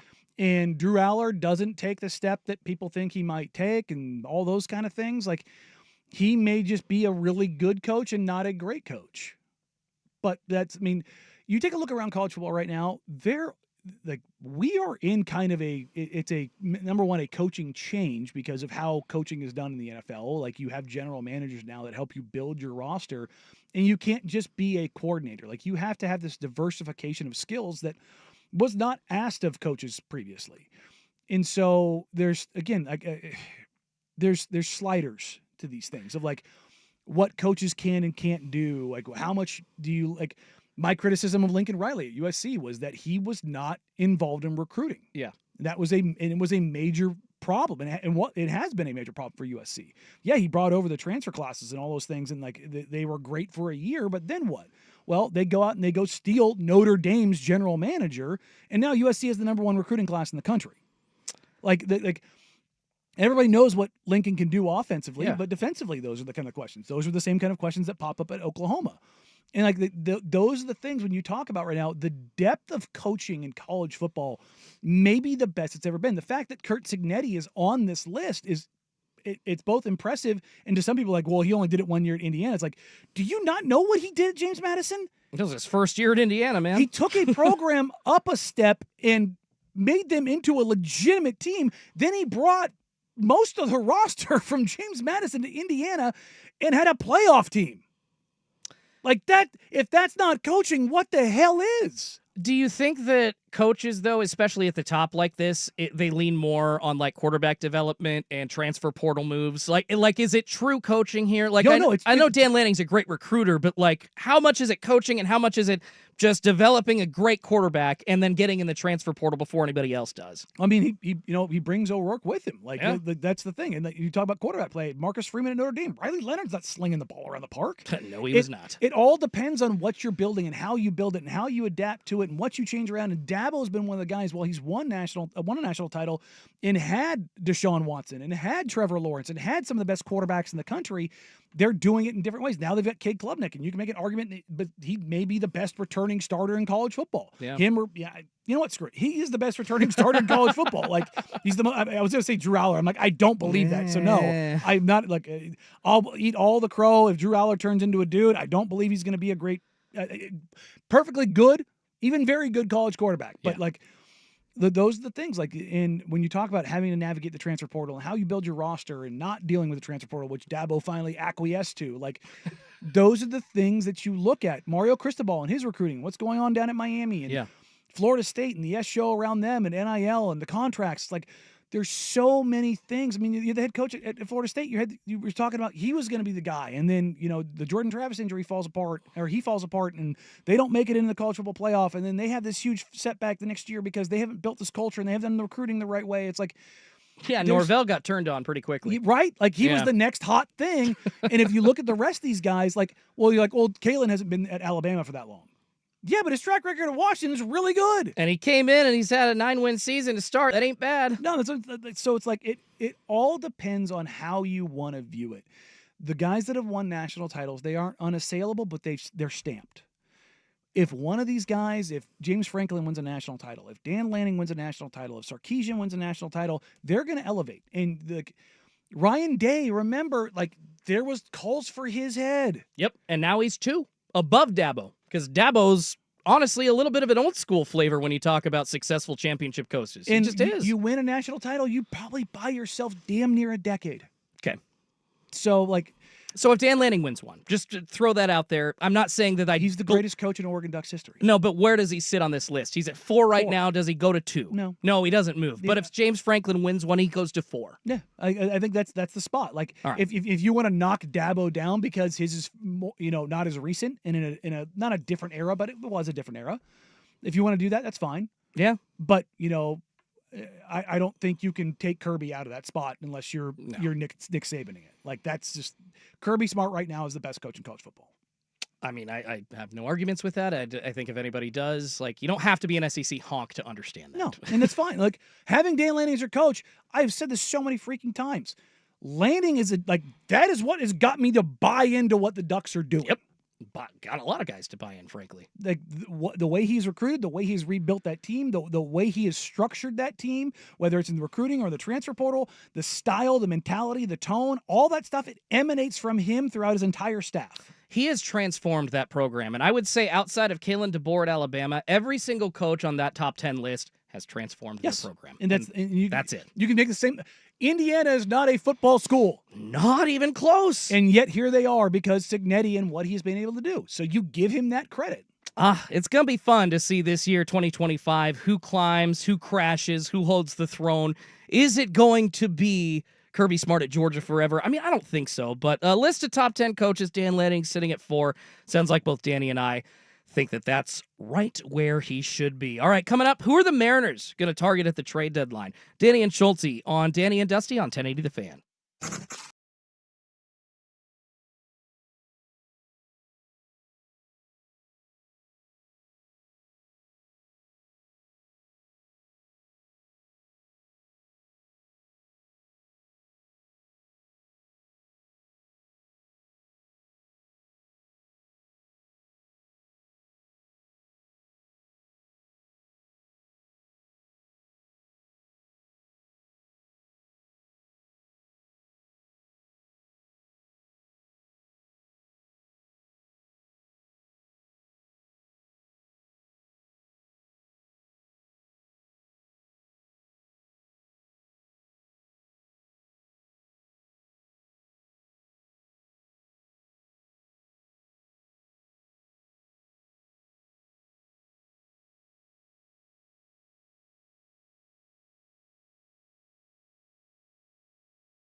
Well, we're about just over 3 weeks away from the trade deadline. Got to sneak an opportunity in to talk about my Seattle Mariners. 6 games away from the All-Star break in New York right now.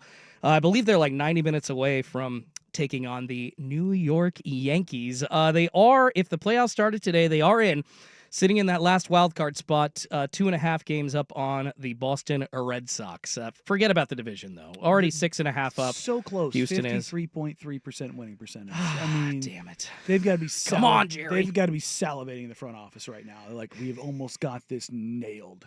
You know, Jerry DiPoto unfortunately said the quiet part out loud. He really did give, I don't think it was his intent, but he gave everybody the blueprint of how the Seattle Mariners operate. And Danny, they have been acting true to form ever since he said that. No moves this offseason besides re-signing Jorge Polanco, who was already on their team. So essentially, outside of Rowdy freaking Tellez, who's already off the roster, the Mariners had no new pieces. Oh, forget Miles Mastrobuoni. My bad. Like, they just haven't done anything on the offensive Should side. I have hit the dump button for that? Yeah, probably.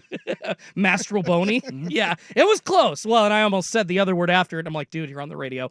Don't do that. But the Mariners, unfortunately, rolling it back this year, offensively, well, the pitch... You really got to get your hand on that one. The pitching staff has not... Damn it. The pitching staff hasn't done well either. I know, I get it. All right, it's easy to make fun of me about my Seattle Mariners, but the pitching staff has not lived up to expectations, which unfortunately means that despite their offense, it has as of late. Since Logan Gilbert came back, they've actually had one of the better ERAs in MLB. Let's see, I had it right here. Yeah, since he came back, they have had a 3.40 ERA, and he's actually had really good starts since he came off the injured list. So, yeah, maybe Bryce Miller not needing to come back to the rotation at this point, but the Mariners, unfortunately, just too inconsistent. And I don't like to use the word inconsistent. It's just bad if you're not consistent in the world of sports as a professional athlete, but really a Jekyll and Hyde type of offense. I mean, they don't score any runs, but over the weekend against Pittsburgh, well, when Pittsburgh doesn't score runs either, thanks to your pitching staff, it's a little bit easier for you to win 1-0 games, though. That is not something that the Mariners, I think, can regularly do. Their pitching staff has been shouldering the load for years, Danny, and that's the problem is, yeah, they're still performing good, but they were literally at the top of the league the last 2 years, right? And they were asked to basically take the brunt of the entire team's plan trying to win games. The offense just, outside of Julio and now Cal this year and a couple of other pieces, it just has never been not even elite, but good enough to consistently get into the playoffs. And where baseball's at right now, though, I think the game is in a better spot than it's been in a long time. There's people coming to the game for the first time in a long time. You know, there's new viewers and the changes in baseball, whether it be the pitch clock and speeding up games and expanding the size of the bases and making the game more than just, you know, chicks dig the long ball type baseball. It's interesting that as it stands right now, it seems like it's going to be a pretty quiet deadline, not just for Seattle, but just in general. It doesn't, the hot stove of it all does not seem like it's really percolating. And as we get closer, that things may pick up, but nobody's really running away in baseball. Like, it's all pretty damn close. Now, you've got some teams that are, you know, absolutely raking when you're talking about run differential. Like the Cubs right now are at plus 126. The Tigers are at plus 110, but you know, you take a look at the winning percentages in baseball. Yeah, the Tigers and the Tigers, Dodgers, and Astros and Cubs are the only teams over 600.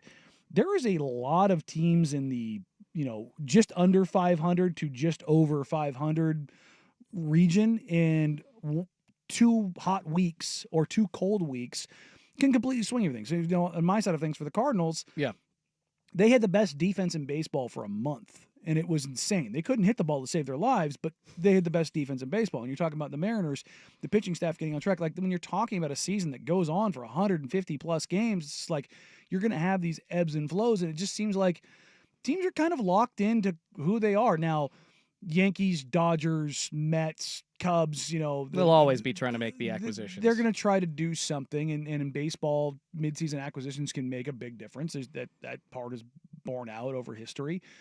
But I mean, what have you seen from the Mariners that makes you think they're going to do anything? Well, and that's my issue with them, that there's so many questions about like how their front office operates. But I do know that their plan is not to get better in the offseason. They actually, as far as the trade deadline goes, they make moves. They try to put it out there. I'm not sure it's the smartest way to go, but they went after Luis Castillo from the Reds a few years ago, signed him to an extension pretty close after acquiring him. Last year, they ended up, Danny, getting the best player on the trade market in Randy Arozarena hitter-wise. Like, he's not elite. He wasn't blowing, the doors off in Seattle, but he was better than what they had, and we're talking about somebody that hit the cover off the ball when the Tampa Bay Rays were in the World Series. So I do believe that the Mariners are going to go somewhere here. I just don't know what team's actually going to take their call. You talk about the level of what's the word I'm looking for? There's just teams that are playing too similarly right now. Only 6 teams are 8 games or more below 500. That's kind of what you're leading to, is that there's just really no opportunity for a team to make a call because nobody knows what the hell they're doing yet. Unless you're a team like the Rockies who just have nothing. And they're actually super hesitant to trade, even with having nothing. But even then, like their minor league farm system is not good. Like it's not what it has been in the past, and you can't pilfer a Tulowitzki. You can't pilfer a Matt Holliday. You can't pilfer a Larry Walker. You can't like a Todd Helton, like a star that they've had at one position. Yeah. You can't go get that guy because you know that ownership group is cheap and horrible and awful. And if a team, a Paul Skeens, he's the only thing on the Pirates that really matters long term, they're not going to move him because he's the only draw that they have. And so these teams that have dog-ass ownership, they're not going to do anything because they don't care. Yeah. And so, and if they were, it's going to cost you everything that you have, and then it doesn't make any sense. Like there has to be some sort of value scaling that works for these teams, and it's very interesting where baseball is at, where things are growing, and it feels like baseball is kind of coming back into the sports zeitgeist, as it were. Yeah, I don't see right now. Again, things have changed in a couple of weeks. You're not going to see crazy moves. I mean, I wouldn't be surprised. You talk about like Arizona, and they have 2 targets of the Mariners, Josh Naylor at first base, and then over at third, former Mariner Eugenio Suarez, that I think could be had for what the Mariners have got. They've got the highest number of top prospects in the top 100 in all of Major League Baseball, but Arizona's 43-43. They're still just a couple of games out of the wild card. Are they going to trade? Vinny Pasquantino from the Royals. Is Kansas City be willing to part with a guy that's been integral to their offense the past 3 years? I mean, massive names like Acuna and Bregman have been thrown out there. Mm-hmm. No, I would literally rather watch the Mariners lose for 20 years than sign Alex Bregman or trade for him. I hate that cheater. Get him the hell out of a Mariners uniform. Don't bring him near the Mariners clubhouse. But other than those, and that's why you're at 54%. It's not about that. There's guys out there that they just didn't sign, brother. They could have gone out and gotten Tyler O'Neill in the offseason. They didn't. There's many other outside of that. I get it, all right? It sucks.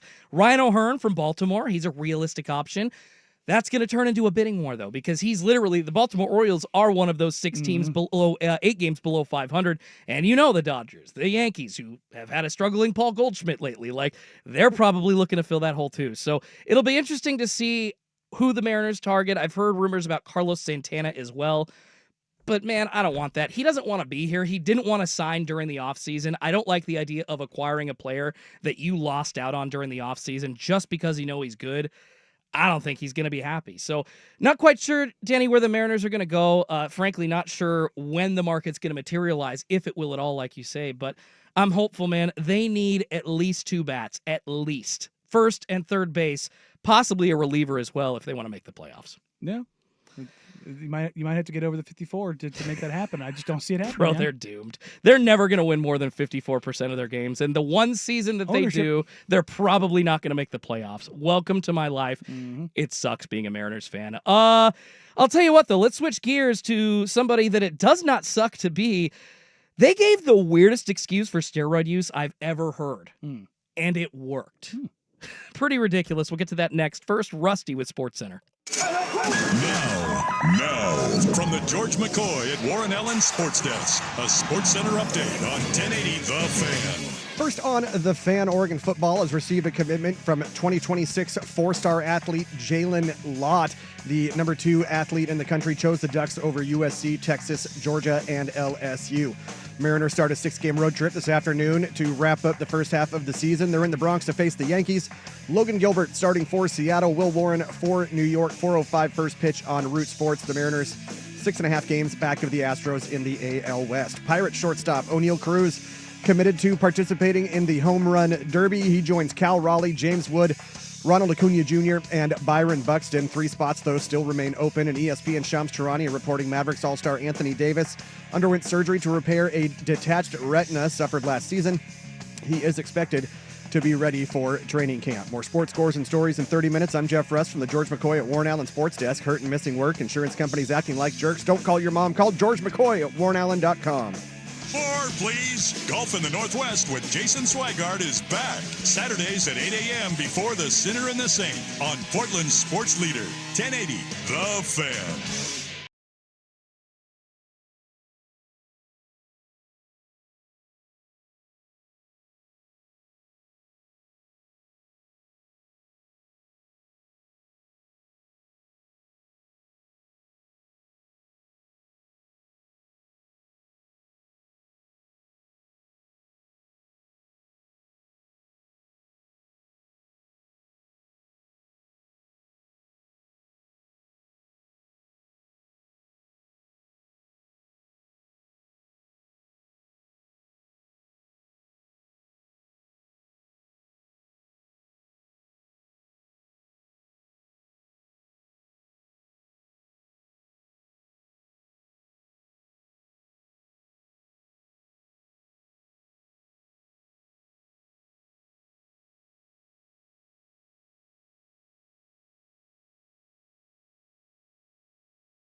Okay, Danny, I've heard some wild excuses for testing positive for steroids or banned substances before, the tainted supplement. I drank too much NyQuil. That one rings pretty I loudly. don't know how it got into my system. Or the handler did not handle the sample right. Ryan Braun, you jackass.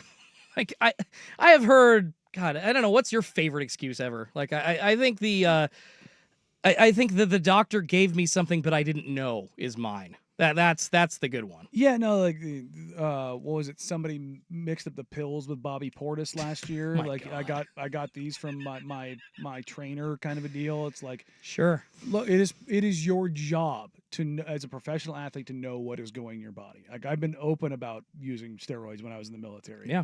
If I had gotten tested and popped and it's on you, buddy. I'd have been like, yeah, dog, I did it. But also, had they tested pretty much any of us, we all would have popped. Like, you would have been like, I took something and I didn't know. I accidentally put that needle full of steroids into my right butt cheek. Oops, I tripped, I fell, I landed on it. Like, no, dog, my testosterone levels are elevated because I juiced. Like, it is what it is. Like, just most guys just say, oh, was it Tatis was like, oh, I didn't know, and it was like, I think it was a supplement that was prescribed to him that he did not know. Once again, the doctor excuse giving them something that they didn't realize. Run it through the team, dog. Come on, bro. You've got like three people you can call. And if you're not doing that, you're doing it knowingly. Come on. Like you can't be that dumb. And if you are that dumb, here's the consequences for your actions. Yeah, lots of wild excuses over the years. Add this one to the pile, Danny, but not actually just an excuse.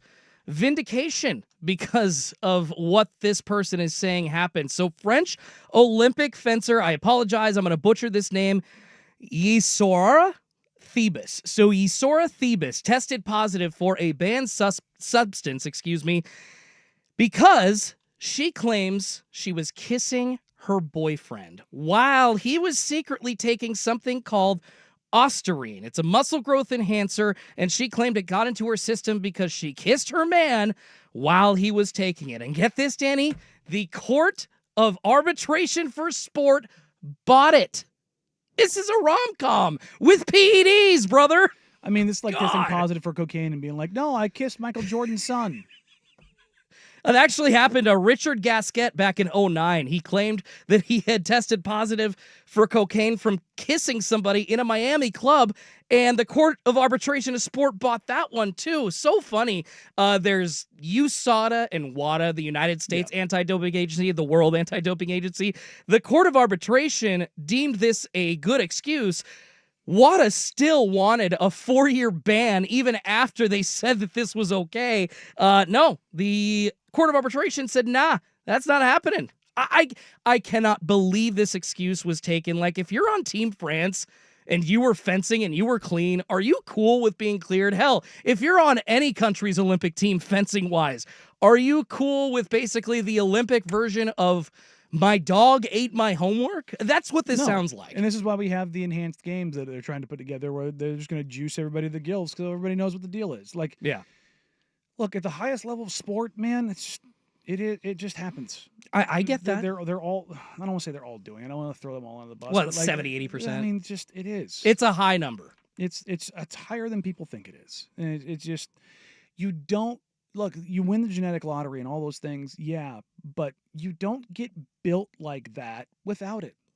That's fair. Like, you just, anytime you see somebody and you're like, that's not possible, it's because it's not. Like, the one case I will make, the only case I will make, that where it's truly just different, I should say there's two, Shaq and Brian Shaw.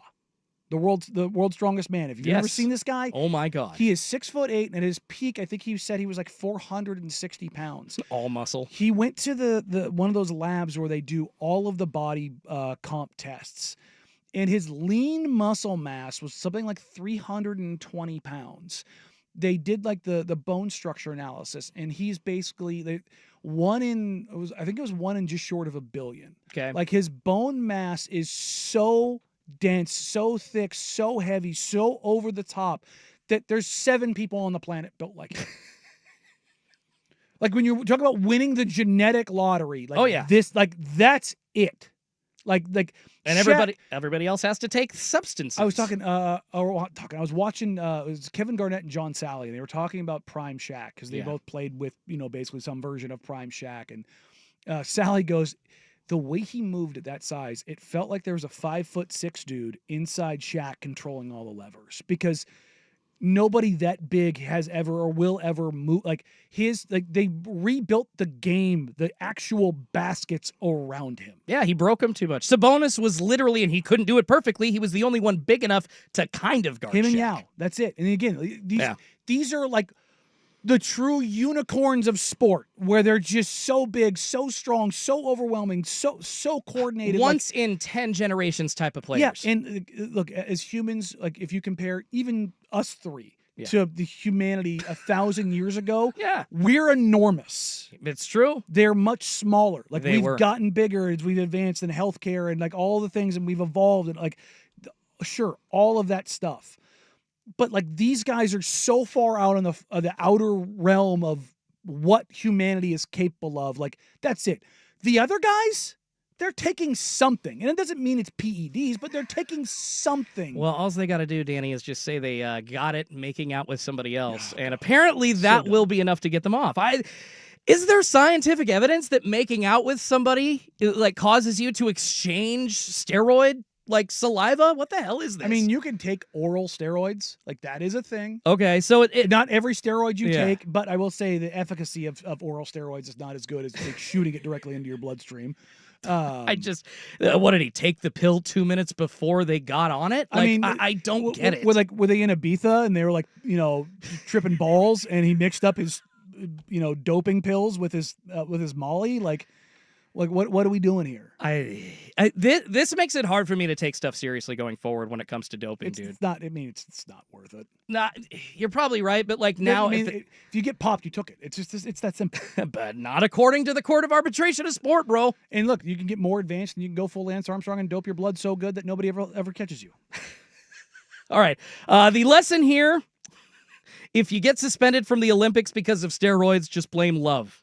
It is all fair in the court of love. Romance conquers all. What a weird freaking story, but congrats. I think they were lying, but congrats to the French fencer giving the weirdest excuse. A makeout sesh caused her to test positive for steroids.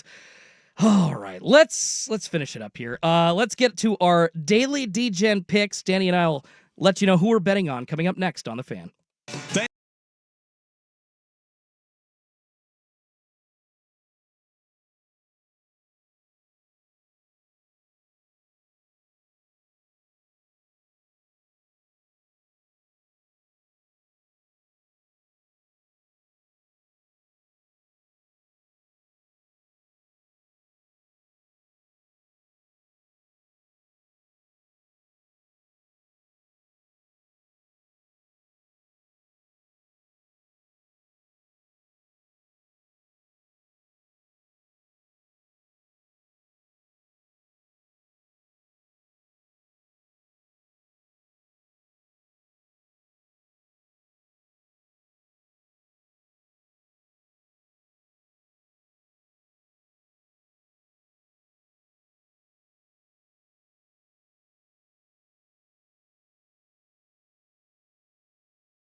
Appreciate everybody riding with us since noon. Final seggy here on a Danny and Schulte edition of Danny and Dusty. Sports Radio 1080, The Fan. Let's get to our daily D-Gen picks. If I had a show every day, I would end it with this benchmark and my lean of the day and lock of the day, where I can act out the fantasy that I'm actually a sports betting expert. I'm not. I've got a very small-sized unit, $7. That is my unit size. So dang it. Gonna need that one. Dang it. I set myself up for that, and on Thursday, or probably for the rest of the day, I'm going to hear that. That's going to live on the board. Damn it. Put it on the board. Yep. Yep, I played myself. You're welcome, 1080 The Fan audience and fellow personalities. Wow. I'm not even sure I can go on after that. That was embarrassing. Yeah, well, that's up there. That's the Family Feud. You've got the number one answer. I'm pretty sure I've said that on the air, though, here before, because we're always talking about unit sizes and half a unit and a half, but nobody actually says how big their unit is. So I don't mind sharing. It's a $7 unit. I guess I need to make sure I say that very carefully now, because I just speed it up. Don't let the pause exist in between. Thank you.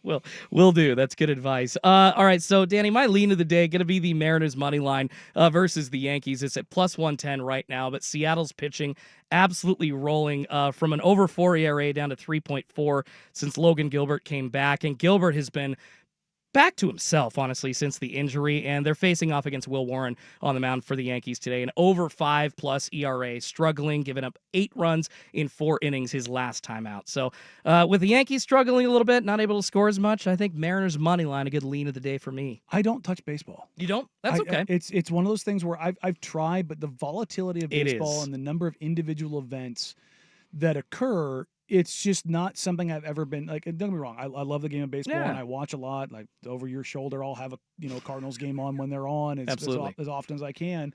But I just, and even in the NBA, I don't bet games. It's not some journalistic thing, although that does play a part of it. Like I'll bet win totals. Do you bet props or anything, like player props? No. Okay. God, no. Okay. No. There's just too much in that. NFL, and when I can, college football. Okay. Those are the ones that I'm most comfortable in. That's where I've made my most money. Well, that's why I call myself a degenerate, because I like to dabble, and sometimes it works, but most of the time it doesn't. Like, you see people on the plus 600 bets on like home runs, and I'm like, brother, you're just throwing darts, and the board is the size of a billboard. But I was in with you a couple weeks ago, and I did for my lock of the day pick Rowdy Tellez to hit a homer.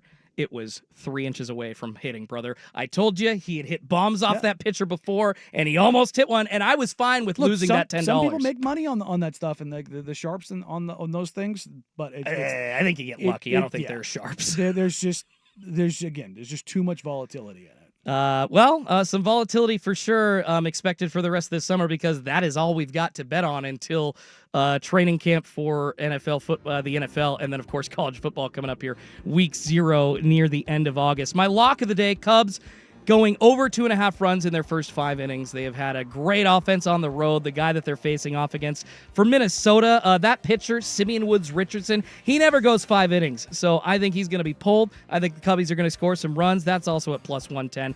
Maybe you can make some money off of my picks. Appreciate you having me in, brother. Hey, anytime, man. It was fun. Appreciate you. All right, guys, that's going to do it for this episode of Danny and Dusty. Thank you so much to everybody for listening. Rusty, really appreciate you doing all the heavy lifting behind the glass, making us sound great. Coming up.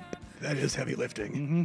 Damn right, baby. I am not a thin person. Workout, baby. Yeah, that's right. It was a heavy workout for 3 hours. All right, coming up next, 4 hours of power from their mouth to your ears. Prime time with Isaac and Suk is next here on 1080 The Fan. Have a great afternoon, everybody. Bye.